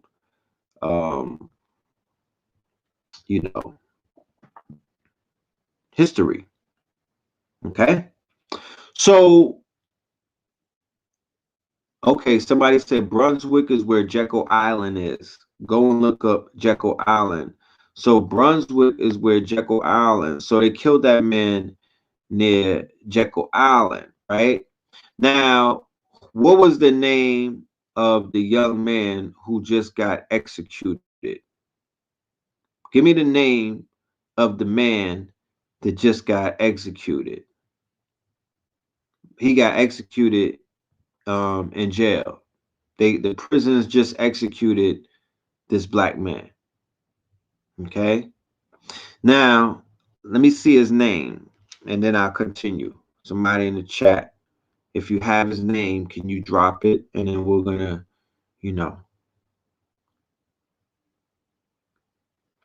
Now, the reason why I'm asking you about that, Nathaniel Woods, right? Nathaniel Woods was executed, right? Okay. Nathaniel Woods was executed, and a lot of people was upset about the Nathaniel Woods execution, right? And that was resting on a lot of people's hearts. And this was right before the COVID-19 lockdown. Do you remember that? That was in Alabama, right? Can you recall? Because I know a lot has happened since we've all been going through this collective trauma, because that's what it is, and it's a psyops, and it's dealing and it's activating a lot of PTSD in people, and we're dealing with a lot of people that we love who have left us, right? Okay. Yes, Jekyll Island is where the Federal Reserve was first implemented. Thank you. Jekyll Island is where the Federal Reserve was first implemented. That is a very significant place. Yes, Nathaniel Woods. Now, the reason why I bring up Nathaniel Woods is because there are startling similarities between this new case with the quote unquote Trayvon Martin case. Okay. There are some startling connections between this case that we see going on, this psyops that we see going on right now, and with the Trayvon Martin case. Now, when the Trayvon Martin case was presented to us, right, as a people and as a collective, we were going through collective trauma. We were going through a collective trauma that we were somewhat numb to the Trayvon Martin case when it first happened. What was that collective trauma? That collective trauma was Troy Davis. I was in Atlanta around that time when Troy Davis was executed. Okay. Troy Davis was executed on September 21st, 2011. All right. And he was wrongly accused. And there was 34 witnesses to say that he did not commit the crime. And all of these things maintained his innocence. But he was locked down for 20 years. Desmond Tutu was riding for him. He had a whole bunch of senators, all kind of, politicians were like, he's not guilty. Don't kill him. And they killed him. And a lot of people were crushed as a result of that, right? Do not in my name. Do not kill Troy Davis. Not in my name. Not in my name. And then they killed them, right? So then right after that, right, on February 26th, 2012, right? And this man who was just killed was killed on February 25th, 2020. So almost to the day, 8 years later, right? This brother who was jogging, Trayvon Martin, was not jogging. He was walking, right? But he was in a neighborhood, right? A residential neighborhood. He was hunted down in a truck by an assailant who was taking the own law in his hands by the name of George Zimmerman, who deputized himself to be the law, the same way that this man, his life was taken from him by a man who took the law in his hand. So brother Ahmad, who was jogging, they took his life by deputizing themselves and committing a citizen's arrest. What was George Zimmerman doing? A citizen's arrest. He killed him February 25th during the halftime show. Remember the quote unquote NBA All-Star game halftime show. The NBA All-Star game was in Orlando in quote unquote Magic Arena, in the Orlando Magic Arena in Orlando, where Seminole County or Sanford County is not far away. They were watching. Trayvon Martin was at home with his stepbrother. They were watching the All-Star game. During halftime, he went to the store for Skittles and whatever else, I think the iced tea, and he was killed before he was able to come home. His father and his stepmother was on a date. That was his fiance. They left the children at home. When the father came home, he thought that Trayvon Martin, he did not know what happened to his son for 3 days. Do you understand what happened? Do you understand what I'm talking about? He did not know. They did not know that this young man was basically, look at this. Look at how they had this man. And I don't want to be, I don't want to scare y'all. Okay. Well, the slide is not even coming up. I don't know why, but the slide is not coming up. I was going to show you a picture where they had that man laying on the lawn looking like the hangman card with his legs directly like the hangman card with his mouth open. You feel me? Staring into the sky, a lifeless corpse. That was young Trayvon, shot down like a fucking dog, bro. Right? And George Zimmerman was walking around, right? Like whatever. Like, you niggas is not gonna do nothing to me. Okay? So Trayvon Martin's case was extremely important. Let me get into why this case was important. Let me get into the Trayvon Martin factor, okay? Let me get into the fact that this was the catalyst of consciousness. This case in 2012, on February 2012, was the catalyst to the woke movement. It was the catalyst to Black Lives Matter. It was the catalyst to consciousness. It woke people up out of their stupor, out of their sleep. This was the 2012 catalyst. This was the quote unquote 2012 eye opening. This was the biggest case of that year. This was the most important event in the collective Black experience of that year. There's nothing else to trump that. They had us encapsulated in this trial by 2013. What were we all saying? We are Trayvon. We are Trayvon, right? They even had a cover of the Essence magazine with the Wade and the young boy who wants to be a girl. His name is Zion, his son, and the son had on they both had on hoodies, and on the cover it said "We are Trayvon," right? So children like the Wade's son, who wants to be a girl, right? He wants to cut off his phallus. He was directly affected by that. He was traumatized by that. The babies got traumatized by the Trayvon Martin ritual, because prior to that, the babies were on a code where they were looking at a black man with melanin, with Africanoid features, with Moorish Asiatic features, by the name of Barack Hussein Obama, and the young children, the young black babies, were saying that I am him. That is me. I can be him. I can be president. I'm presidential.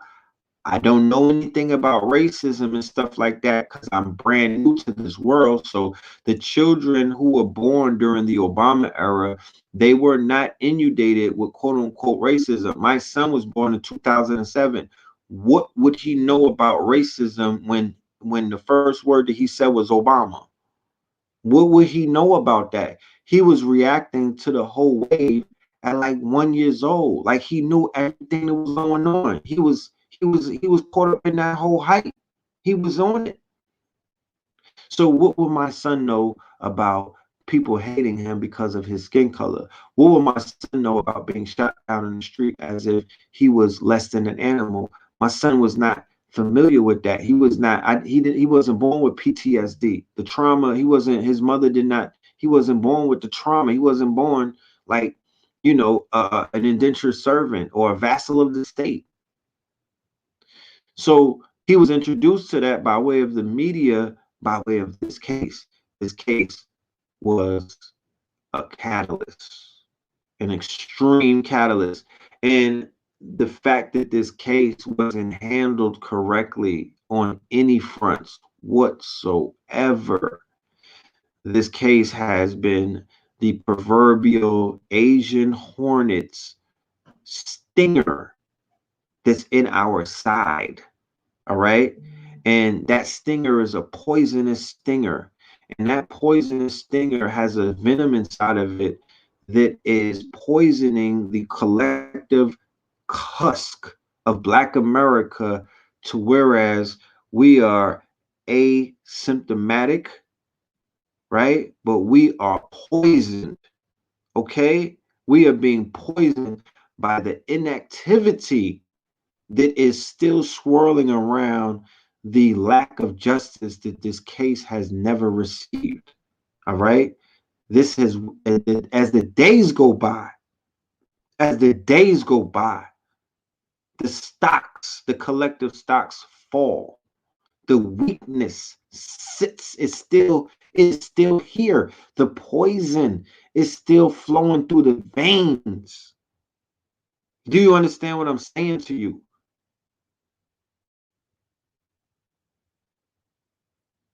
They put Black America on trial. They put Black boys on trial. Trayvon Martin was dead by the time the trial started. They were not putting him on trial. He was already dead. What the trial was about was, is it legally okay? Are we sanctioning the legal right to kill these niggas? Or can we take care of the nigger problem? Can we deal with the perceived threat lawfully? And the acquittal to George Zimmerman was a striking indictment against the Black youth of America. And the European took that as the motherfucking impetus to start this soft war against our people. And the motherfucking guns have been ringing off ever since. And if you niggas act like that's not what's been happening, then you not my niggas. I don't know you. You know what I'm saying? We're not the same. And that's really not a problem. You know what I mean? We're allowed to be different. But you just don't realize what's been you know what we do when we scared? We ignore shit.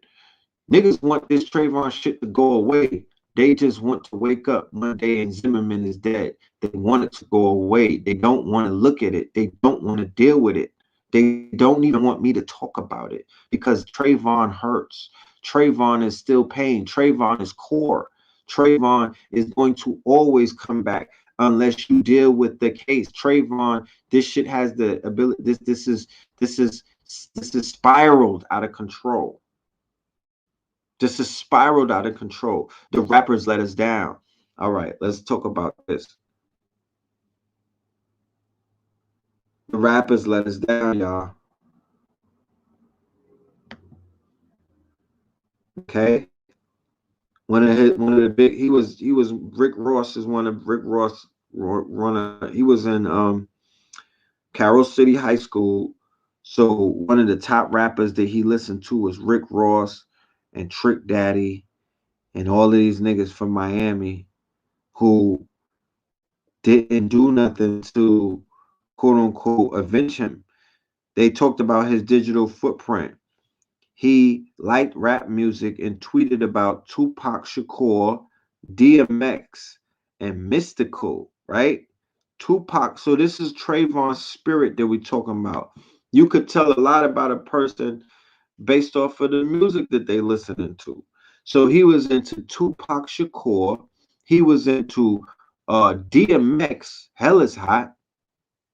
And he was also into some Mystical Danger. You understand? So he wasn't listening. He was with the shits.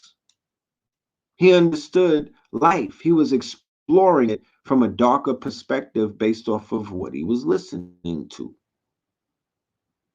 So you will hope, you will hope that the people that he was fans of would try to do something to, keep his memory, settle his memory, to, make his parents, sleep good at night.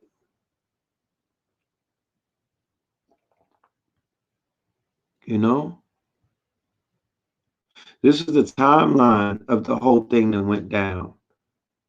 This was the timeline. A whole bunch of shit going on. But the same way that they charged the Europeans, right? Now check this out. There's too many coincidences. Zimmerman was involved with law enforcement. His father was a judge, a retired judge, right? He's a Cuban Jew. He's a Spanish Jew, right?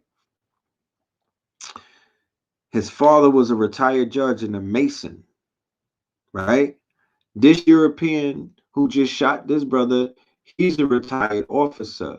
Now, he shot Ahmad in February, and they just arrested him and his son today on the moon. Today is May 8th.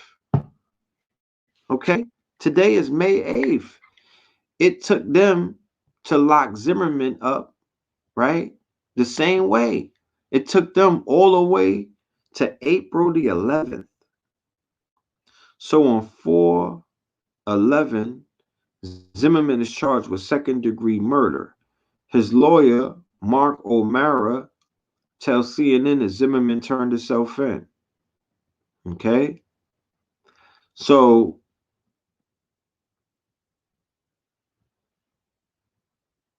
an all-female jury is selected. Damn, I didn't realize it was all-female. The 6 women find him not guilty, right? And then on August the 28th, his wife pleads guilty to perjury. Then on December 4th, Zimmerman files $100 million lawsuits against the parents, right?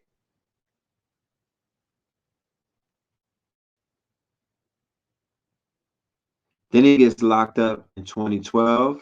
His wife gets locked up, right? He's released, you know.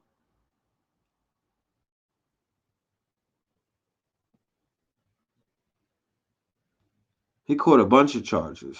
I mean, we could get into that. He caught a whole bunch of charges. Now,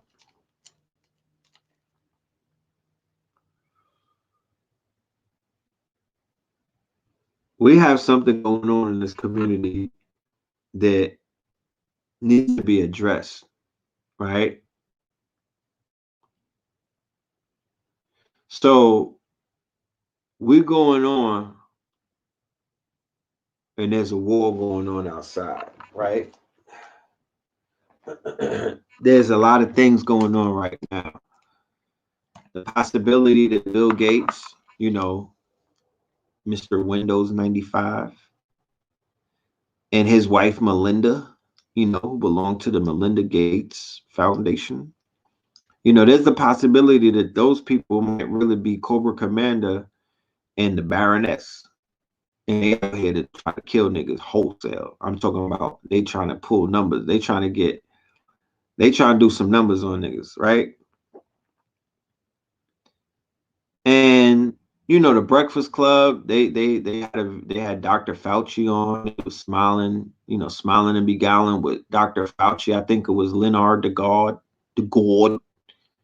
And come to find out, Dr. Fauci, not only does he have blood on his hands with the COVID-19, man, that nigga was killing niggas with AIDS back in the day. He goes all the way back to the AIDS epidemic, dealing, you know, back in Sabi's days, you know, early Sabi shit. They was going up against the Faucis of the world. Sabi was going up against Fauci and them in the 80s, bro. Right? So all of a sudden, coming out of left field, you got P. Diddy, right? Mr. Ciroc Liquor. This nigga's doing a state of emergency for black folks. A state of emergency for black folks.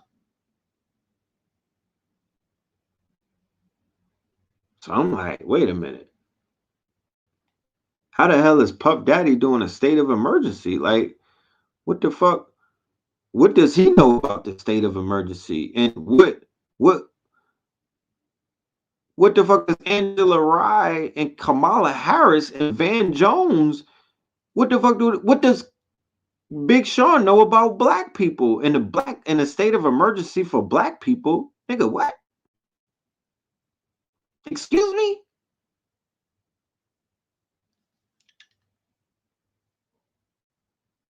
And who gave him the go ahead?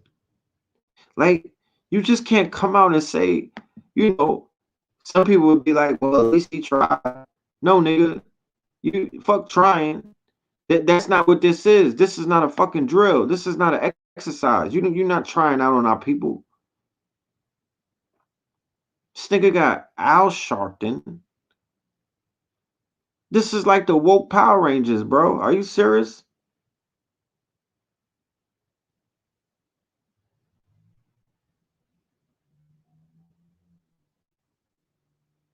AOC, Reverend Al, looking like a wet noodle. Van Jones. Did this nigga start crying during the fucking live? Because he's always crying around white folk. Angela Rye-Bread. And Sean Combs. I'm not even going to play the video because I don't want to get one of those strikes and whatnot. You know what I mean? But this nigga sounds all the way retarded. If you watch the video that I'm showing you right here and listen to Brother Love or P. Diddy, he sounds like an absolute fool when he opens his mouth. And I'm not being a hater. I'm not even being judgmental. That nigga sounds like a fool. I'm just really being truthful because I could try to cover it up. and be one of these apologists to be out here lap dancing these fucking celebrities. But I'm letting you know, this nigga sounds like an asshole. He should never have opened up his mouth. He should, if even if you're gonna use your platform to let people do them, have a fucking like fall back. You don't got, Suge Knight told you about being all up in the videos, all up in, dancing, and you want to be deep now. You want to be all in the videos, hotepping, and all, you want to be all woke and shit. You do a woke, you're gonna come up with a woke dance. You old dancing ass nigga. He was in the house while Dr. Fauci and these niggas was killing people. Him and his fucking sons was in the house dancing on live all fucking day, right? And I'm sitting there looking at it, and I'm like, this is the most clownish nigga on the planet.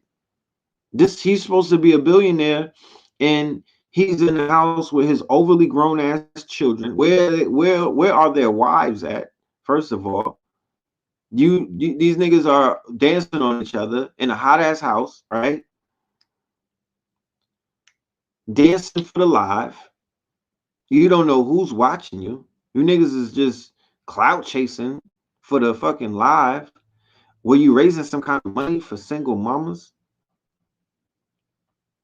And why doesn't your sons, like, they could have been working on a D-Wave computer. These little niggas could be doing something monumental. They're Sean Combs' sons. Like, why don't they own multi-million-dollar businesses, bro? These niggas, this little nigga Justin Combs, we was eating at his restaurant 20 years ago. Like, why doesn't he have restaurants? Why you little niggas still running around in the house doing TikTok dances? You're Puff Daddy's children. You don't have to dance. You niggas don't understand? That nigga dance so you niggas can run. Why y'all not running or flying or something? The whole family is dancing. What the fuck is this? The mass dancer during the fucking crisis?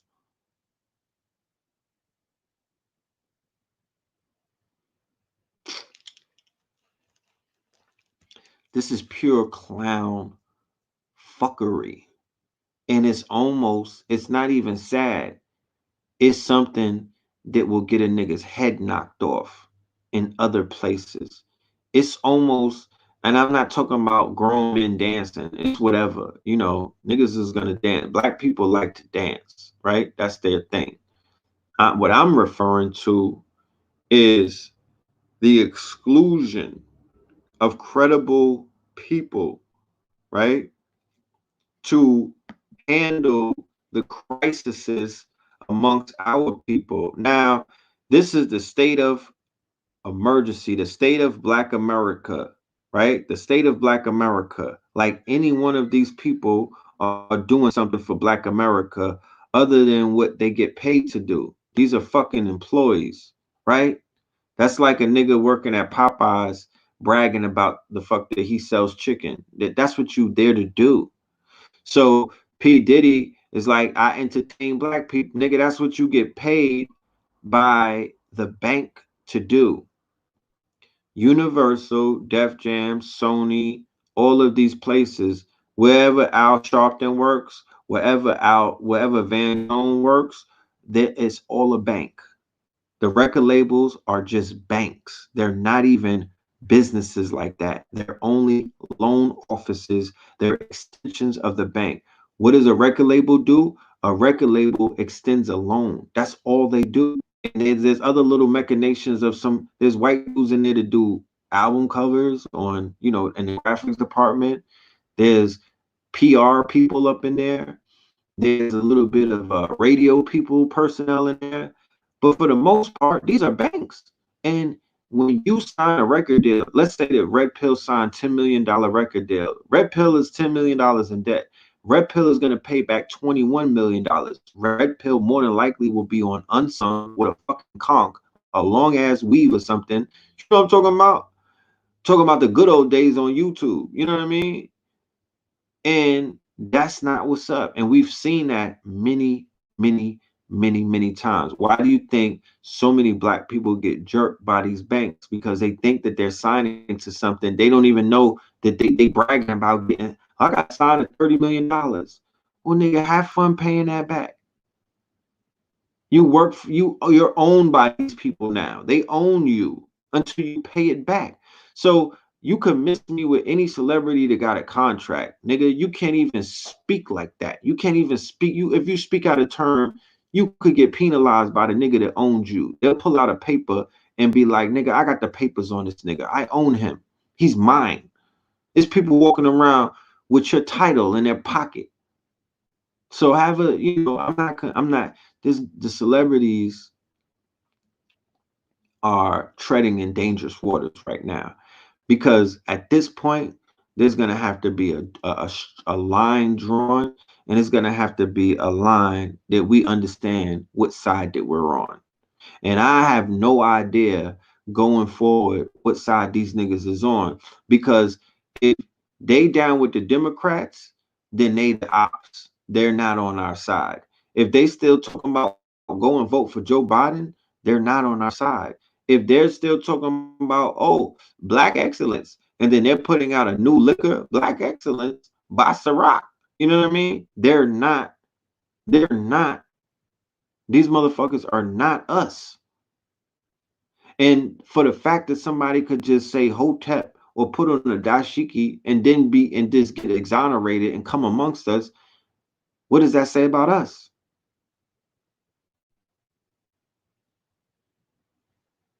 People could do anything to our they could put out any kind of poison products.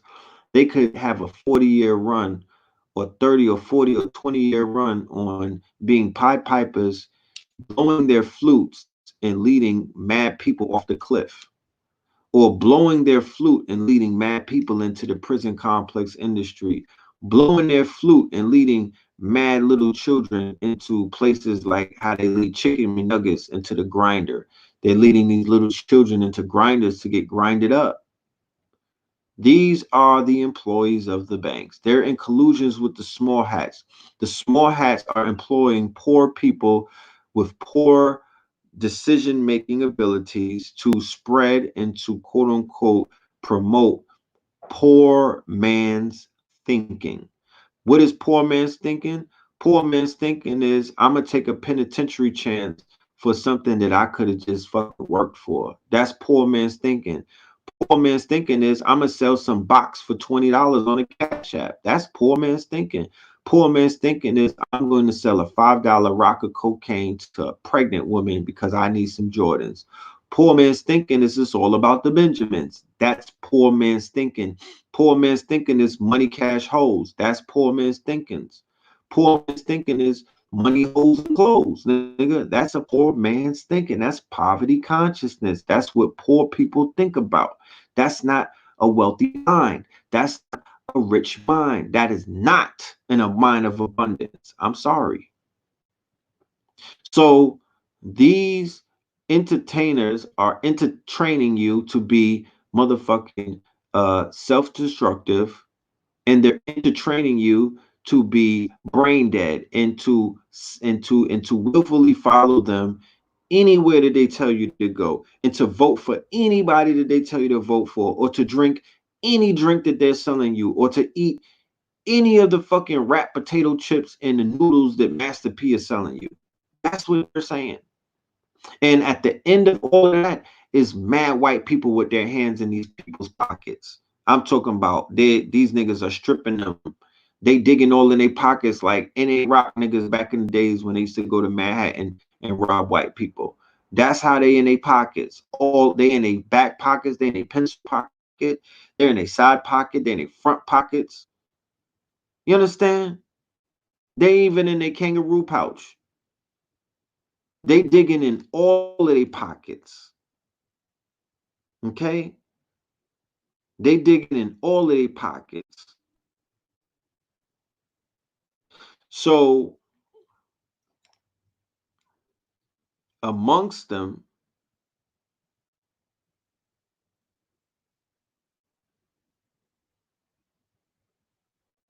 out of the bunch, that I see that's really out of his fucking lane and is really out there reaching. And over the past few, he puts out his lives and his little, P. Diddy is running behind DJ Khaled when it comes to the whole, I'm positive and have a good day and I'm smelling the roses. That's just him, dick ride. He's just following what Khaled did to get him popping on Snapchat. That's really see-through. But lately, he's really been jumping all over the place, trying to, I feel like he's moseying in. He's becoming the quote unquote head, he's becoming the figurehead to the quote unquote woke marketplace. The woke marketplace, right? The figurehead to the woke marketplace. Woke is a marketplace. It's not a community. It's not a movement. Woke is a marketplace. Woke was given birth during the Trayvon Martin, quote unquote, catalyst, or the Trayvon Martin factor. I have like I said, let me do this real quick. No, let me not do this real quick. When we finish this lecture, I'll go on Google and pull up the Trayvon Martin factor on Blogtalk, so you'll see what it looks like, so you can have the impetus to go and research and listen to it. I did it in 2013. I want you to listen to it. I might re-upload it to the YouTube channel as well, but I really want you to listen to it because it was extremely on point, prophetic, and it's a chock full of research and information. It's about 3.5 hours. I did it in 2013. I was under stress and duress because of the Trayvon Martin and the Zimmerman acquittal. Who remembers the acquittal in July of 2013? I was upset. I was in Miami and that shit had me heated, bro. And the Cubans in Miami was acting like dickheads that weekend. They were really showing that they don't give a damn about us. They opened up my eyes. That my eyes was open to the Cubans before, but after the Trayvon verdict, keep in mind, Zimmerman is a Spanish Jew, right? When the Moors were defeated, they were defeated by Spanish Jews, along with their own people who crossed them. The Spanish Jew has always been the quote unquote, the Spanish Jew is the Jesuits' tool, because the Jesuits are the military arm, and they went and they anglicized and they deputized a lot of the quote unquote Spaniards, who they basically flipped. They flipped them, they butt broke them, right? Alejandro and all of them, they butt broke them, and then they had them as their standing army. And the Sephardic Jews, along with the Spaniards in Spain and whatnot, they were down with the double cross. And when you go to any of these Latin American countries, anywhere that you go in Latin America, there's that there's that group, you know what I mean? There's that population of traders and people who are loyal to the church. They sit on the laps of the priests and whatnot, and then they want to be law enforcement. And then when they become law enforcement, they take out their hate, the hate that was programmed in them by the religion. The religion programmed them with the curse of Ham, the hatred for all things spiritual, the hatred for astrology, card reading, cartomancy, all of these things. So these people get deputized. They give them a badge and a gun, and then they turn into conquistadors, and then they got conquistador blood. So, the woke, the woke are doing what the woke do. P. Diddy is not doing anything that he's not expected to do. And all of these talking heads, they are jockeying for a position in the woke marketplace, because the woke marketplace is the place that you go to sell all things woke. That's where Charlemagne goes to sell a book on mental health, right? Even though that nigga has no degrees on it. But I read the book, I'm not gonna lie. It was cool. The book, the pages that I read, it was cool. I'm not gonna lie.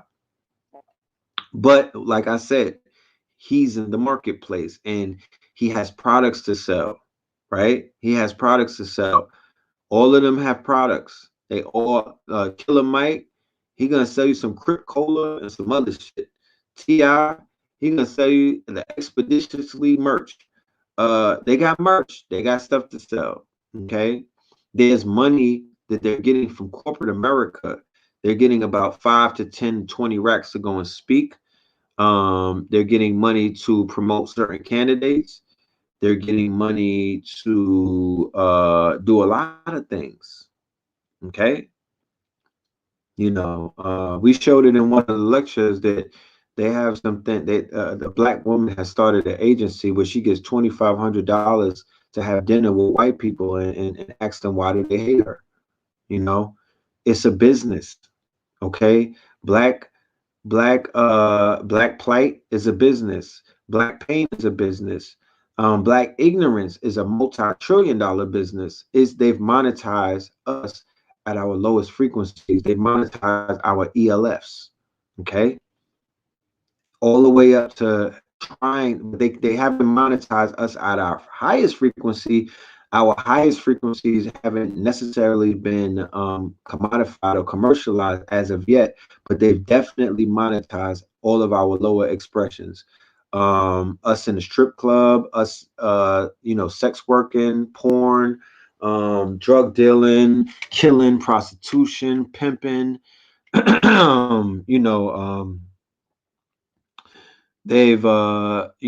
monetized all of that. I'm talking about they know how to create mandingo wrestlers. They know how to put black people against each other. All that.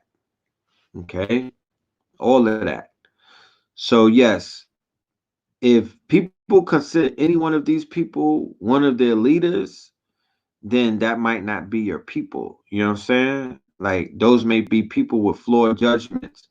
If a person sees one of these people as their leader, I would really highly, it would make me think, it would make me question who those people are. Like I wouldn't trust anything that they said after that, because I would say that you are functioning in an extremely limited capacity if these people are considered to be, your leaders. If you trust, if you can't see through those people and you trust them with your health, your safety, and your lives, I would question your mental fortitude.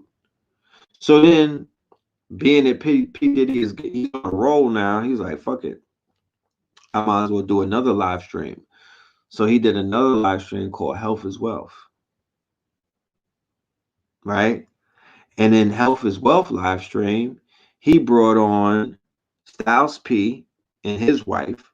All right. Shout out to Styles P, one of the most polarizing characters in hip hop, because he's a super gangster rapper, but he has a fucking juice bar. You know what I mean? And he talks about health and green and plant based and everything. But it's fucking Styles P Panero, the ghost. This nigga, the body count on one of his mixtapes is like, this shit is like World War II. Okay. And he's not riding on the KKK. Let's be clear.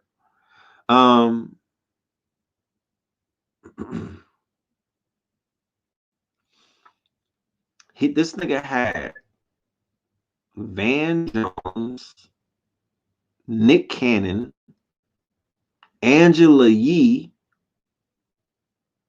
and any Negro with a fucking doctor's coat on. Like, you just have to have the way that the black excellence woke niggas work. You could be a boule, coon. I mean, they have their own. They're trying to create their own. Like Malcolm X warned you about the entertainers. He balked on Dick Gregory, Lena Horne, and a few other people. And he was like, that's not it. Fuck is you saying? That ain't it. And then somebody questioned me because I put a post on Instagram today Matter of fact, I'm gonna go there when we finish to show you what I wrote to Nick Cannon, and I tagged him in it because I really wanted to know. So all of these people up here that you see, like somebody just put in the thing, these are no, none of them denounced Harvey Weinstein. None of them denounced Jeff Epstein, and they know these people. None of them even publicly denounced, Bill Gates. They're not denouncing anybody. They're not doing anything. They're not saying anything that's very hard to say. They're regurgitating a whole bunch of stolen cloth.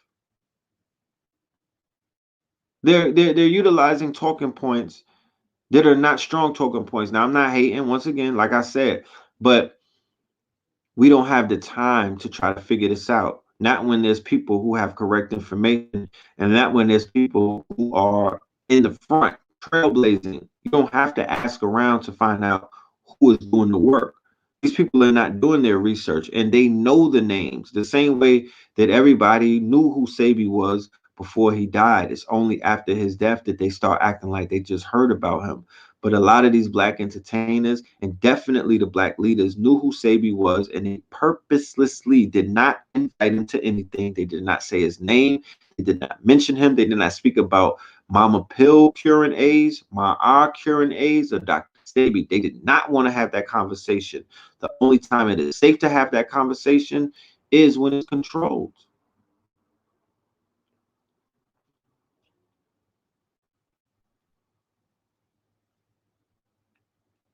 You know?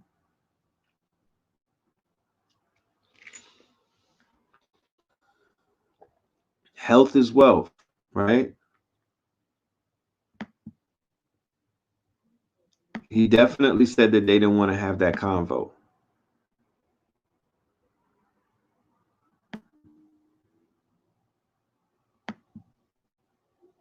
You know?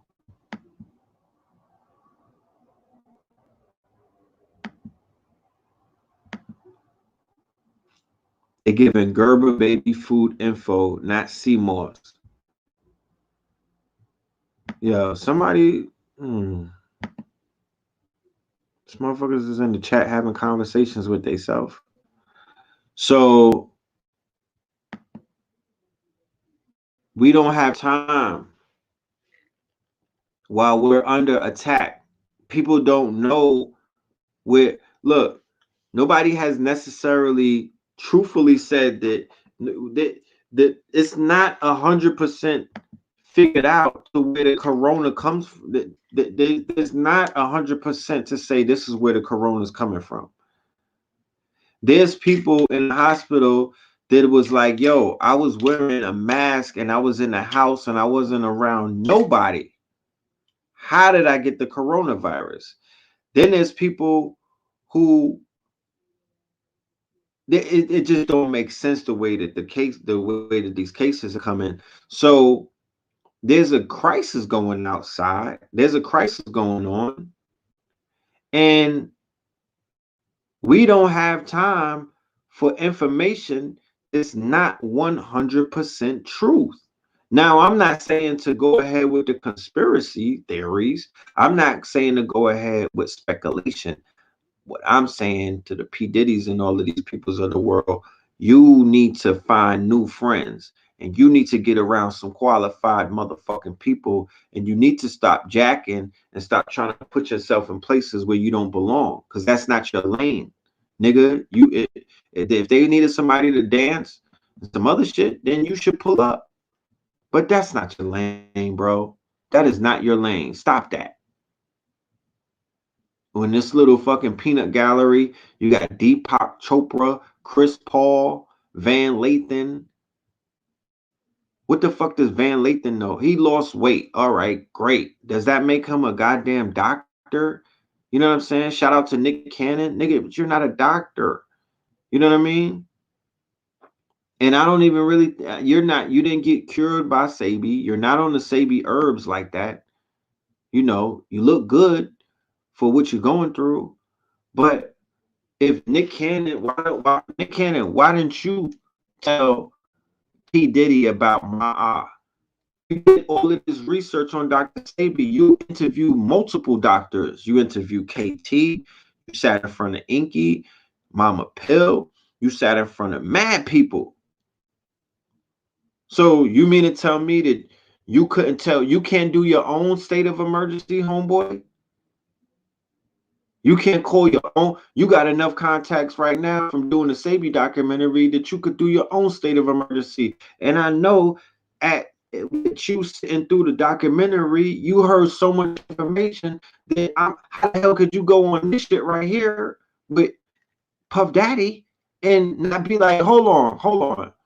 This is downstairs. You niggas is with, this is baby food. I done been exposed to some real shit. This shit right here.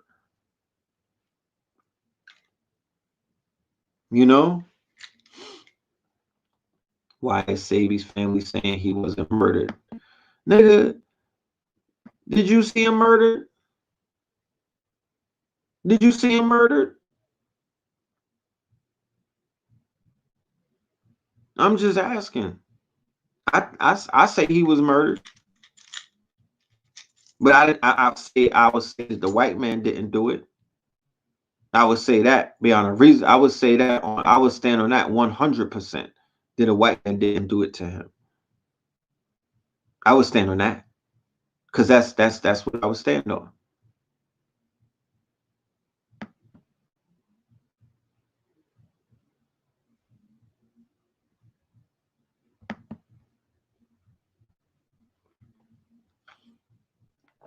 So this case here, this is a catalyst case, right? People don't like to deal with this case because this case has no ending to it.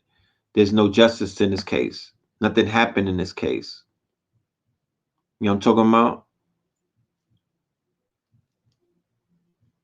He got caught slipping and they did my brother dirty, man. You know? And nothing happened to George Zimmerman as a result of that. And he's walking around with his thumb in your, and look at him, right? He has no worries in the world. Okay? So remember this case?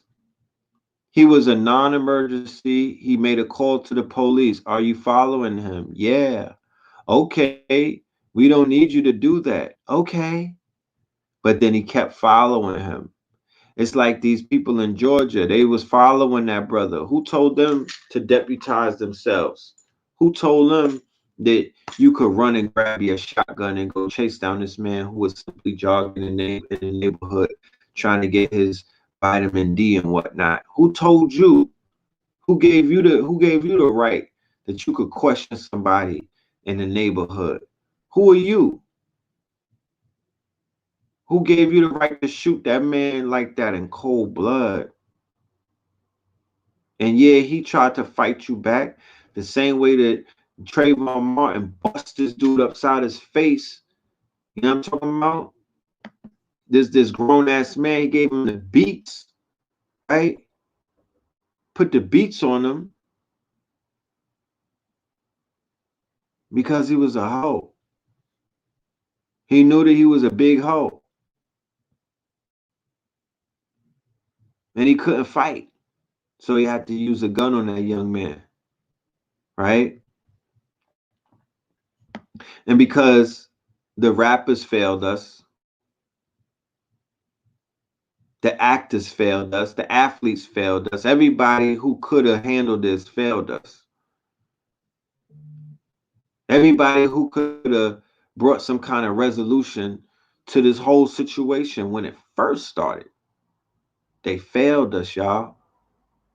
Because if we listen to their music, they're lying to us. They tell us that they do things that we're not seeing them do because all kind of shit has happened to us and nobody has done nothing to answer. There's been no responses, no rebuttals. Dylan Roof is still walking around. The Waffle House shooter still walking around. God damn it. The fucking Richard Spencer's still walking around. There's nobody that has no feeling of not coming outside and coming off their fucking porch dealing with our people. Nobody is scared. Nobody feels no pressure. And that's not what we was about 20, 40, 50 years ago.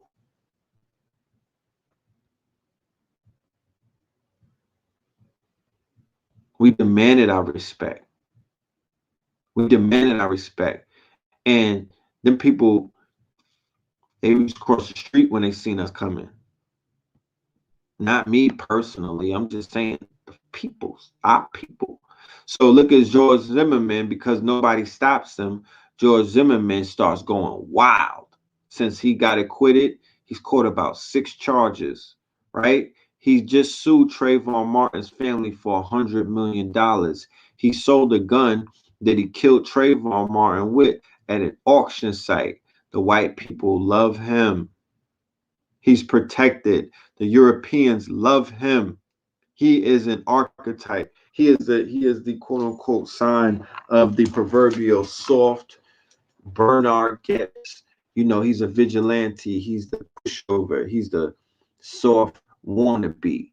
You know what I mean? He's the get wit who finally took down a nigga, right? So now he's part of their tribe. He gets to drink at bars with them. They even gave him a white girlfriend. He got a Becky or Karen, right? He got rewarded in white society. They gave him money through crowdfunding. They buy his gun at auction. They'll buy his paintings. He is not an eyesore in their community, and you don't have any white friends. Why do I say that? No white people don't give a fuck about you, because they all of them be around him, and near one of them could slip through and pull a fast one and be like, got him. Nobody's going undercover for you. Nobody is, you know, you didn't get, nobody ain't hit you on the horn when Zimmerman passes by. No white girl on the beach hit you on FaceTime and was like, yo, that nigga's right there in the water. You know what I'm saying? You know, pull up on a dolphin or something. He's right here. You know what I mean? They don't care about you. They're not even working with you. Get the fuck out of here with your white friends. Kick rocks, bro. Niggas, you're the help. They're not the help. You think because they pay for the fucking meals and whatnot and they buy the weed is on them, that they're the help. No, nigga, you're the help. You didn't realize that now. You're the help. They're not the help. You're the fucking help. You make them look better. Nigga, they benefit more off of being your friend than you benefit off of being their friend. They know they're feeding off of your swag. They could get into certain places because they're with you. There ain't too many places that you need them to get into. Nigga, this is not fucking segregation. We trying to get into the Russian tea club or something? Nigga, where you trying to go? We trying to go to a country club? You trying to chill with Tiger Woods and them? Like, where you trying to go? To Joe Exotic's fucking cage or something? Where you trying to go to Carol Baskin's house? What are they gonna get you through the VIP line, nigga? You don't have enough swag to get through that. What do white people, what do you need them for? They can't help you get a job, nigga. What do you need them for? Us to get in the swingers club? You could do that on Tinder. What do you need them for? Like, what is their purpose? Because they're feeding more from you than you're feeding from them. I bet you that. And if all you're getting from them is shit that they could buy for you, you're a fucking hoe. You're a prostitute. All right. You sit around and let white people buy shit for you. Okay. You're a fucking bird. There's nothing to be proud of in that. That's just a micro version of what the fucking government was doing to either you or your loved ones.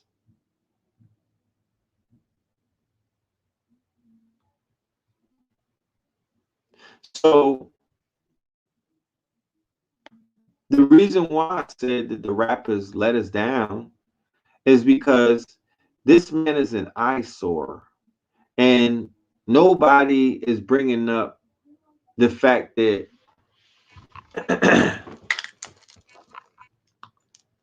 this dude is reckless as fuck, and his recklessness is almost like let's think about a wound. right? Let's think about an open wound, right? His recklessness every time he does something, every time he sells or auctions a weapon, every time he puts out a tweet that's derogatory, every time he threatens Jay-Z and Beyonce's life, it's even more of a quote unquote, he's adding more salt to the quote unquote wound. He's opening up the wound. He's not allowing the wound to heal. The wound will never heal as long as he does not get the proper justice that his hand has coughed him. Okay? There is no God as long as he's around. Do you understand that? I don't give a fuck who you pray to. I don't care what pot you niggas is in. Your God is not strong enough. Your God is not effective enough. And that nigga is not active enough to take care of one of the issues, the catalyst to not just our people. He's a fucking cancer, bro. I don't understand. I don't think y'all understand what this case was and what it brought about. And I'm up here risking a lot just talking about this shit, bro. I'm on YouTube really putting myself in a lot of fucking putting myself in predicaments that I should not be putting myself in because I want to try to explain something.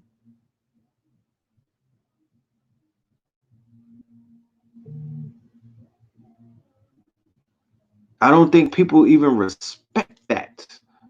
This is called this is not I'm not even gonna say nothing else. Like I'm not even gonna go further because I'm not going to manifest anything in a negative sense. But these days and times, the way that they're censoring speech, that's why these are slides for the lecture on the 15th. This is just my intro. This is just like a preliminary. This is a tease. But we're gonna get a lot more deeper. We're gonna speak a lot more freer. Because I'm not gonna lie to you, I want to go in. I want to dive a little bit in and speak my mind underneath this Scorpion moon. I want to get into my full Scorpion bag. Like I want the fucking stinger and everything to come out. But nigga, I don't want to be in Leavenworth in a fucking few weeks. You know what I'm saying? Like, I don't want my, I don't want to go super crazy the way that I want to go crazy because there's some things that I want to say about this man right now that I have to keep in mind that I'm on an open network. Okay, so on the 15th, in the privacy of Zoom, even though that's a fucking a federal hotbed too, but in the privacy of being off of YouTube, we'll have a more in-depth conversation about the steps that need to be taken to move our people forward, and I will be able to point out, who are some of the people who are intricately tied in to this is a ritual. This is a ritual. Yeah, there's a time and a place for everything. But y'all speak Swahili, right? Y'all understand what I'm saying? You understand what I'm saying? So this piece of work actually threatened to kill Jay-Z. He said he was going to feed him to the crocodiles. When Jay-Z was working on the Trayvon Martin documentary, he directly threatened his life. Not only did he threaten his life, he went across the line. This nigga's a piece of work. He threatened his wife's life. Okay? So not only did he threaten his wife's life, because like I said, he is a super troll. He is trolling, and the way that he is trolling, he's taking energy because the more attention that you pay to him, the stronger, not that he represents something, the stronger that egregor gets. Because like I said, Trayvon Martin, the archetype of the black youth, was on trial. They said that the black hood, Trayvon Martin with the black hood, Trayvon Martin in the black hood, Trayvon Martin and the black hood, right? Y'all, everybody, nobody's wearing contacts, right? Everybody has relatively good eyes, right? What color is that? Is that black or is that gray? Now, I'm to the understanding that he had a hood on, right? I'm to the understanding that he had a hood on when he got shot, but he didn't have a hood on, right? Because here's his picture.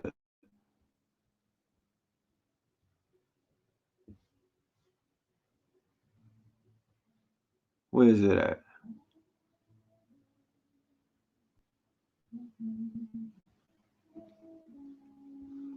I thought he had a black hood on too until I saw the death picture. And I said, hold on. He got a gray hood on. There you go. He got a gray hood on. Is that black or is that gray?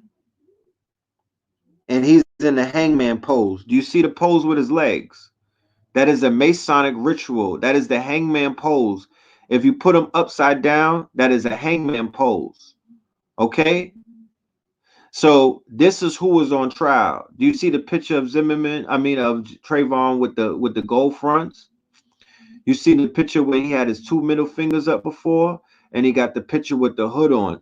That's who was on trial. So he didn't have a black hood on. The black hood was on trial. That's why they kept saying black hood, black hood. The black hood was on trial. He didn't have necessarily, he had a gray hood on. The black hood that they kept bringing up. Black hood, black hood, black hood, black hood, black hood. Well, Trayvon Martin was already an ancestor by time of his trial. George Zimmerman wasn't necessarily being treated like the suspect. As a matter of fact, based off of the cross-examination and the way that they were going in, right? Trayvon Martin more so was being on trial because his friend, the girl who was on the phone with him, who they had her on the stand, she was on trial. Young black men, little young black men, they were on trial.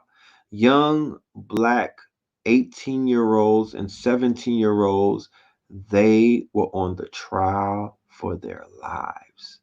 And what was being established was whether it was going to be open season or not. When they acquitted Zimmerman, that young man Keith Jordan got killed in the quote unquote gas station by the white man from Jacksonville who said that he killed that young man for having his music too loud. Then when he got locked up, he said verbatim, "Ah man, why y'all locking me up? I thought because y'all let that nigger get killed in Florida that this was okay." That's what he said. Okay? So yeah, somebody said Obama was president. You damn right. You damn right he was president during that quote unquote ritual. And he said, what did he say? He said Trayvon looks like he could be my son. So everybody personalized Trayvon. Everybody became Trayvon. Everybody made Trayvon them. So as a result of making Trayvon you're going to get the result. So if he gets acquitted for killing Trayvon, then you did not receive no justice. You walked around with a hole in your heart. You walked around with no justice whatsoever. You did not go and take it in your hand. You did not go and demand the justice. You said that I'm Trayvon. Well, Trayvon got washed by the court, by Lady Justice. Trayvon got painted by acquitting. The acquittal on George Zimmerman, what it did is retroactively paint that young man as a quote unquote gangster. It painted him as a criminal. It painted him as somebody worthy of being killed. It painted him as a worthy opponent. It painted him as a perceived threat. By acquitting George Zimmerman, they told the hunters, the largest standing army in the world, They told the hunters that it is okay to hunt. You don't have to only hunt bears. You don't only have to hunt deers. You don't only have to hunt coyotes. You've been training on how to kill these niggas in the motherfucking jungles in the forests of America for all of this time. Now we're finally giving you the opportunity to hunt these niggas. And then Trump became president. And then the hunting really ramped up a notch. And I'm saying this, that in these days and time with all of these planetaries alignment, Pluto and retro and Scorpio full moon and Saturn and all of these conjunctions, what I'm saying is it's not far-fetched for these motherfuckers to pull an October surprise on our people, a red October on us. The purge is possible at this point. The purge is possible. And this motherfucker would lead the charge. You will see Zimmerman resurface because he will be a purge mascot. If you see him resurface in the next few weeks, then you already know what's taking place through the media, that they're setting the stage and they're speaking in silent tones, because this case in Georgia is the same case that took place in 2012. There's an 8-year cycle. They're bringing back the same energy. It's going to trigger our people. Our people have already been triggered. Our people have already been triggered as a result of this new case. Keep that in mind. Okay? They're already there. Go online right now and go scroll through the timelines. They are triggered about this thing with Brother Ahmad. Okay? So George Zimmerman threatened, and then he brought Snoop in the thing because Snoop was beefing as a result, right? Bumping your gums. You niggas is gangster rappers, Twitter beefing with George Zimmerman, bumping your gums and giving a troll more power. You're not even supposed to say nothing. You don't give somebody like that no power. You don't speak to them. They're invisible. You take them out in silence. You deal with them when the cameras are off. You handle your business with them off camera, okay? Because more than likely, the majority of people like that don't got no smoke when the cameras are not on. These are keyboard gangsters. Okay? Zimmerman, 34, allegedly wrote that if he saw Jay-Z and Beyonce, they'll find themselves inside a 13-foot alligator.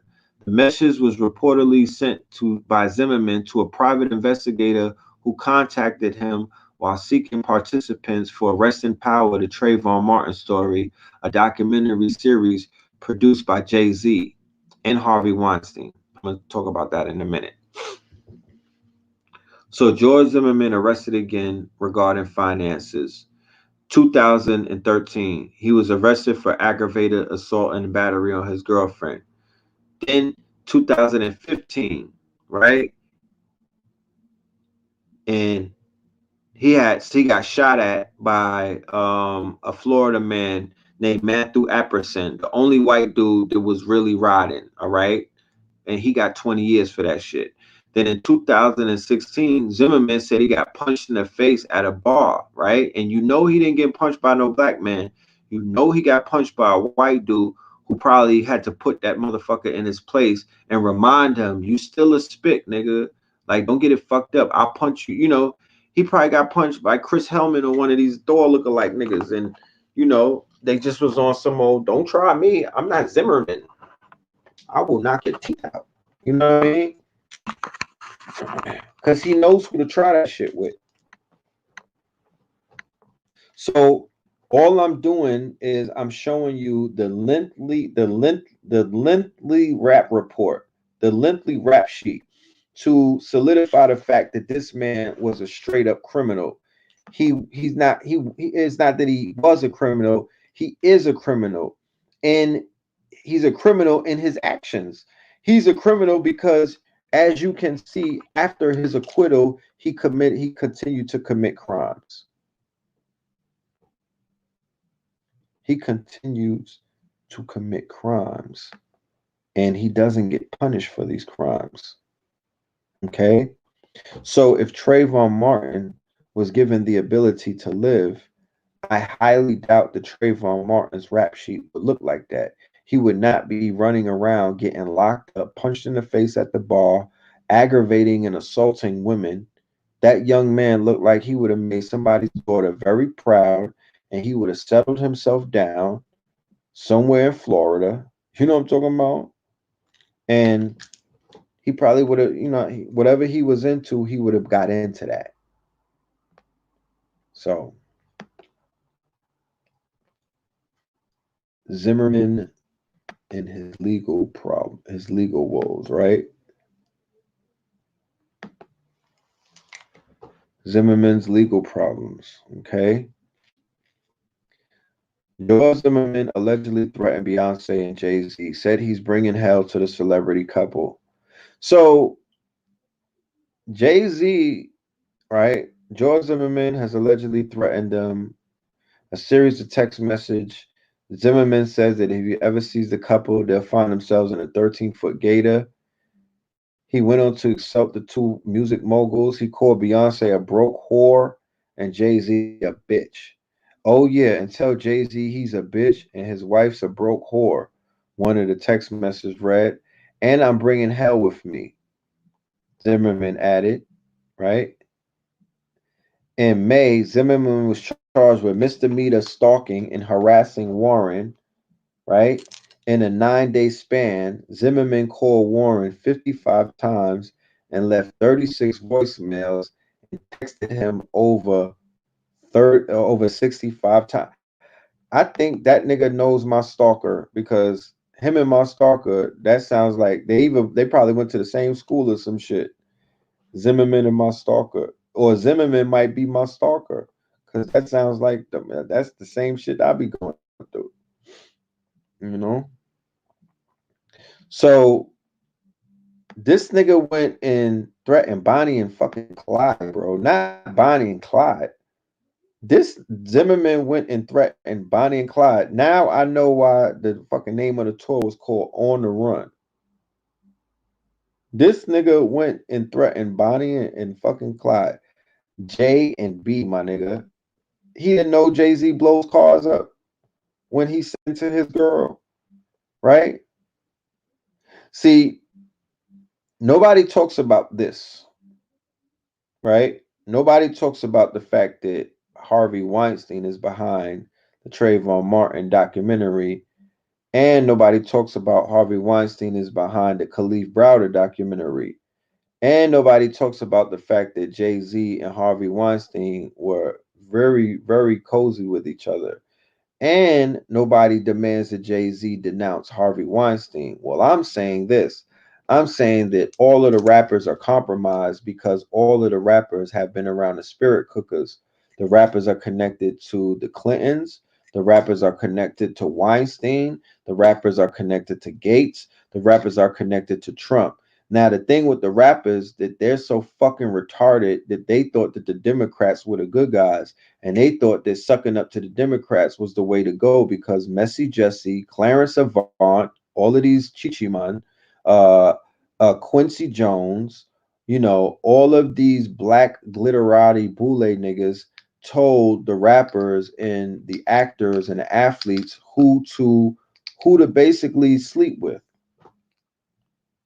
That's who they told them. They told them who to lay down with. You dig? They told them whose palms to grease in order to get through the next door, right? That's what they told them to do. Clarence Avant, the black godfather, that nigga looks like he sets niggas up to get, Clarence Avant looks like a matchmaker.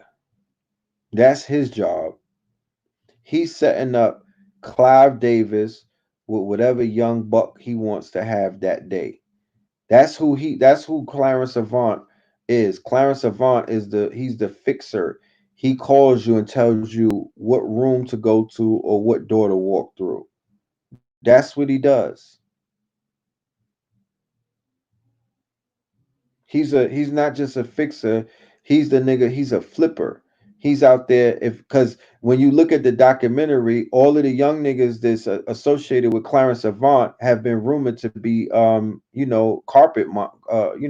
them niggas grab their ankles. LL Cool J and Will Smith. Yeah, you really helped them out, didn't you, Clarence? You know? So there are gatekeepers in the industry. There are gatekeepers in the industry who are right behind the camera. They don't want the cameras on them. They don't want their faces out there. They're behind the camera. They're in the cut. Like that nigga that was behind Teddy Riley dancing and shit. Preston. I used to see him everywhere. You know what I'm talking about? He's always in the cut, like Fredo Santana, right? He's always in the cut. So they always got the fixers in the cut. All of these celebrity dudes, they always have handlers. The handlers are in the cut. The niggas that be in the cut, they the ones doing the cutting. The niggas that's in the cut, the management that's not on camera, that's always behind the scenes while the talent is working, they behind the camera scheming on the talent. Okay?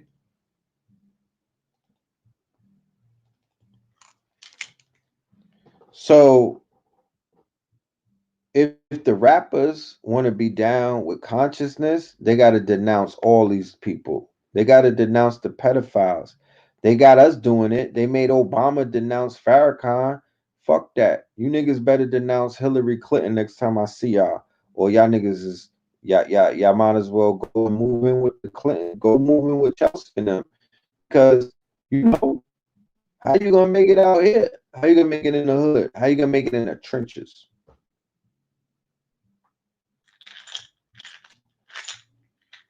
In COVID-19 news, they just knocked off uh, a doctor that was on the verge of a breakthrough, and then they blamed it on a love triangle. I think they try to say he was gay, and they killed like 3 people at once, right?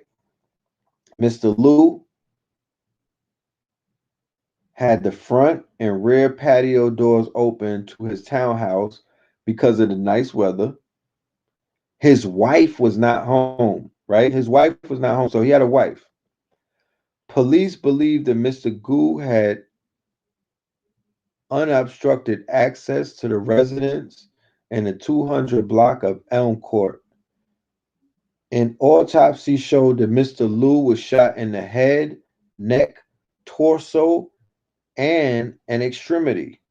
I guess that's his wood. After the shooting, Mr. Gu walked to his car, which was parked about 200 yards away on Charlemagne Circle, and killed himself, right? Sergeant Colehep said he does not anticipate anyone being charged in connection with Mr. Liu's death. He added, however, that investigators are still reviewing evidence, right?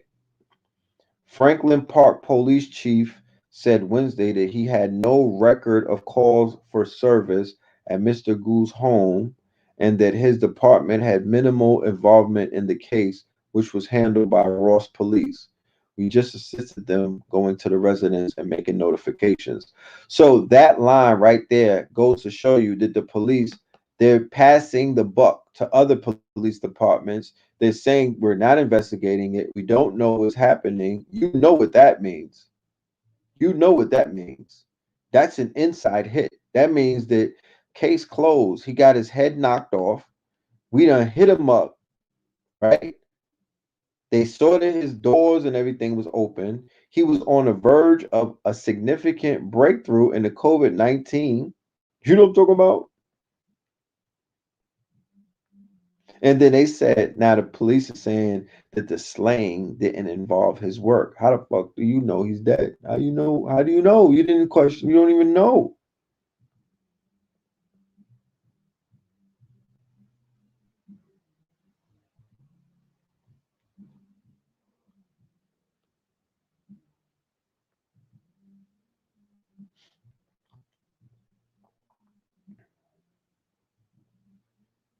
So Mr. Goo, the person who shot him, was the chief software architect at a power management company based in Ireland with a location in Moon. Mr. Liu had worked under Ivet Bahar, the head of Pitt's computational and system biology department. She said he was well liked and in the process of studying the infection mechanism of COVID-19. Police previously said the two men knew each other, but they have remained mum about a possible motive for the shooting. Okay? So, going back to the Jay-Z story, I just had to take that brief COVID break. Going back to the Jay-Z story, where's the troll at? What's the troll's name? I wasn't even here.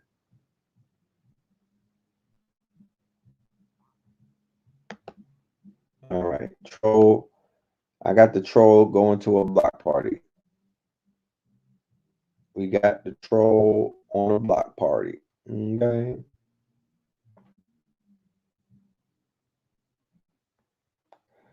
So I don't understand how Jay-Z is running around putting on some tough guy shit. And you got George Zimmerman.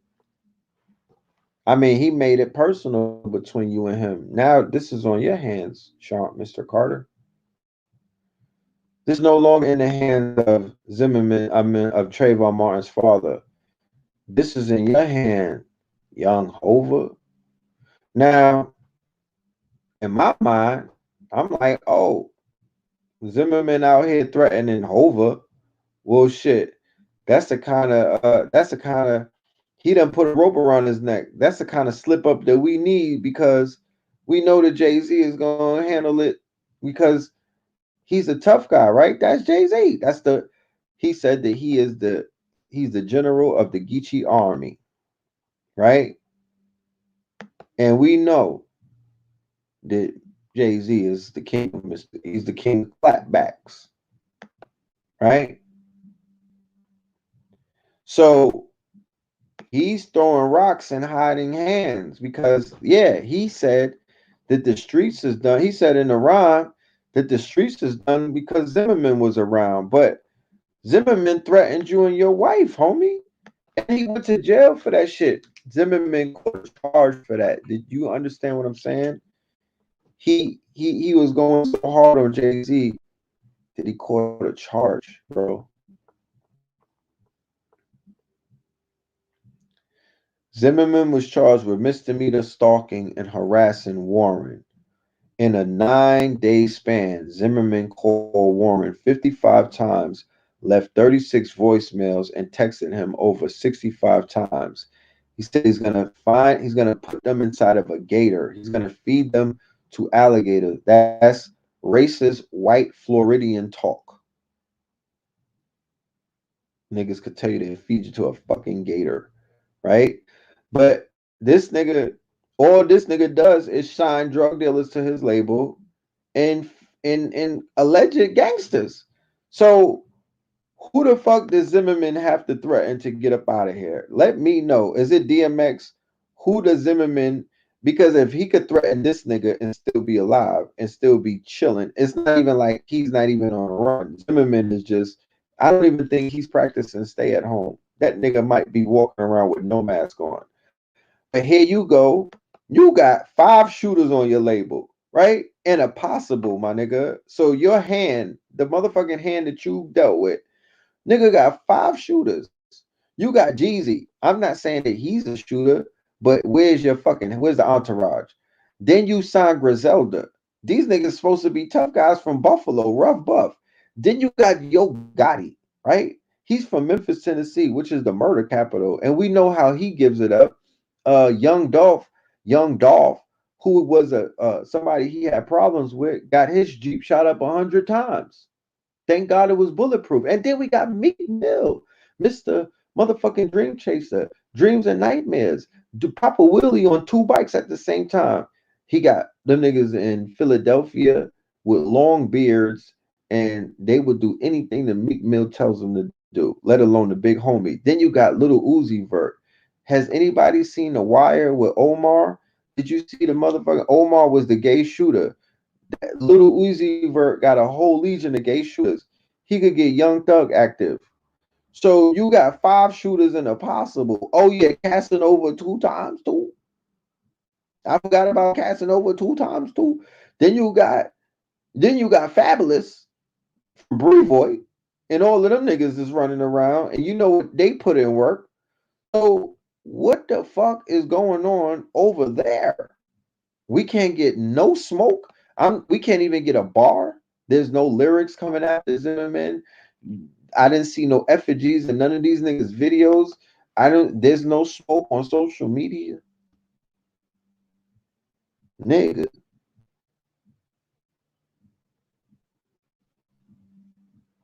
Oh, Philly ain't jacking Meek Mill no more? Who y'all jacking? Gilly the Kid? Talk black to me. Wallow 27? Who is Philadelphia jacking? I thought Meek Mill could call a shot. Yeah, you're not gonna threaten my wife. We could play hardball. We could play ball, but you're not gonna threaten the Wiz. You're not gonna threaten the Wizington. And the Wiz got children from that man. The Wiz got children from that man. You're not gonna threaten my Wiz, bro. You're gonna mistakenly slip into the pool while your hands were tied. That's how they're gonna find you. Oh, he just slipped in the pool by mistake while he was cleaning it, whilst in handcuffs and blindfolded. But don't pay attention to any of that. That's probably his fashion for the day. Do you know what I'm saying? Like, really? That this nigga has that much pull that he threatened Jay-Z and his fucking wife. And this nigga has 5 shooters in a possible. Let's not activate Rihanna. She'll shoot a nigga with that forehead. You know what I'm talking about? And then, I mean, you mean to tell me nobody can do no work for you, Jay-Z? So my thing with him is, please don't come out with no album where you talking tough. Stop talking tough.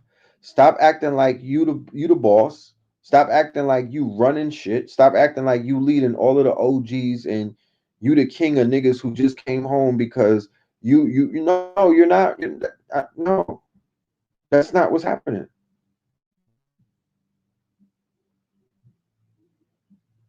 You're not showing signs of leadership. You're supposed to clean this nigga up a long time ago, and I would have been wearing a paper plane hat. I would have rooted for you.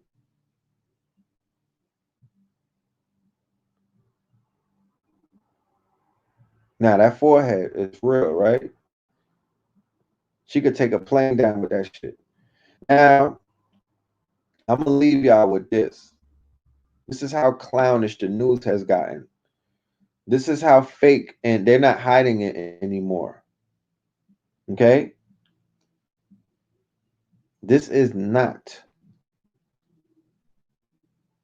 This is real. This is not this is not Photoshop. The CBS News has took it to the point where they are giving you CBS All Access, right? Real news, cartoon coverage every day. So they taking it to where they're turning the newscasters into cartoon characters. Red, you were praising Jay-Z after Jay Electronica album. I'm confused. Nigga, you gonna stay confused. You know what I'm talking about? I didn't say that I didn't like the fucking music. Did I just say that? I'm kindly, politely asking this nigga's questions about where's the fucking smoke. Am I allowed to do that? Like, can I question this man about what is his smoke ratio? Nigga, I could praise anybody for an album, but I'm in hindsight, I'm like, nigga, you know, that's an L right there. Like, you know, you're not looking real gangster right now, and that's your persona. And it's hunting season, and you, Jay-Z, you cried over Trayvon Martin. If you was behind the documentary, you cried about that young man. You felt the pain. You looked in his mother's eyes. You looked in his father's eyes, and his father was trembling and whatnot. So as any man, and you have children now, and you know you from the streets. We should not have to talk to you about this on YouTube. You know what the fucking mandates are.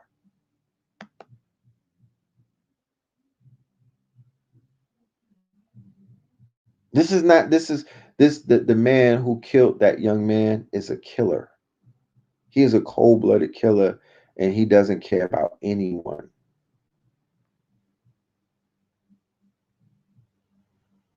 So.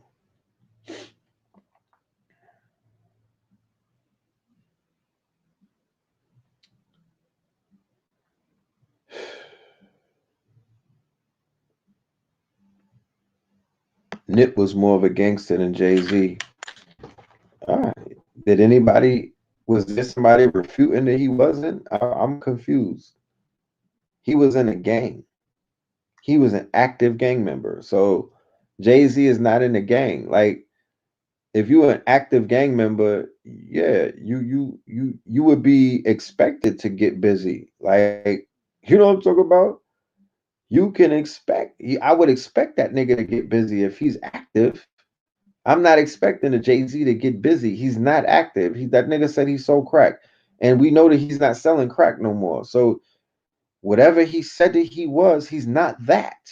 I'm not expecting him to be that. He wasn't a drug dealer all the way in the 90s when he came out. I didn't believe that he was a drug dealer. He just knows how to articulate shit like that. And, you know, and to be honest with you, the fact that I don't really see him as a drug dealer allows me to reinterpret the rhymes that he writes and to let it fit my taste. Because if he's talking about moving birds or kilos, I could attribute that to kilos of sea moss. If he's talking about moving weight, I could attribute that to moving clothes. You know what I mean? I could flip it.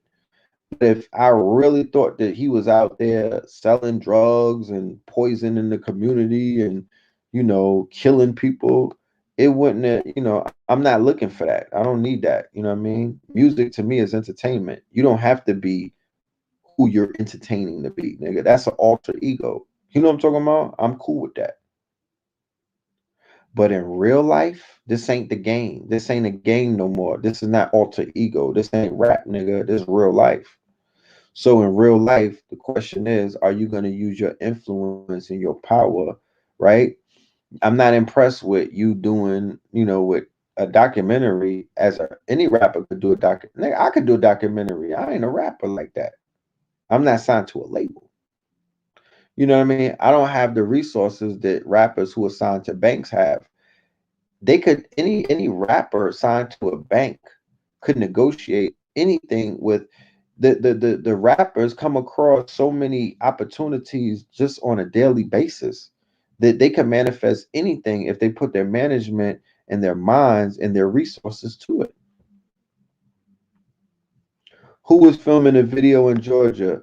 The person filming the video in Georgia was in collusion with the shooters. It was another European. It was three of them who hunted the black man, the young brother Ahmed, down.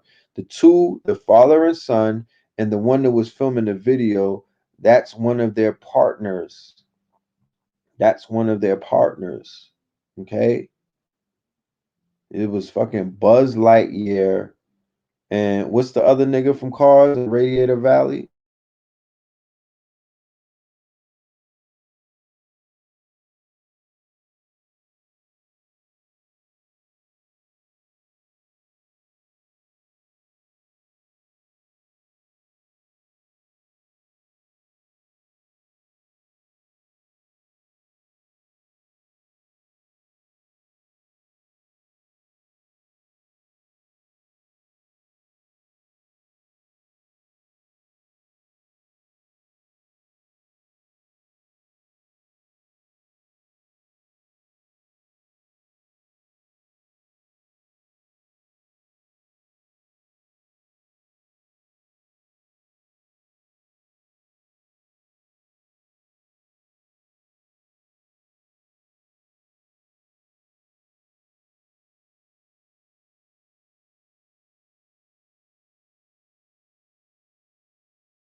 It was getting too late, man. It was getting too late. The ancestors had to remind me, nigga, it's getting late. You need to shut it down.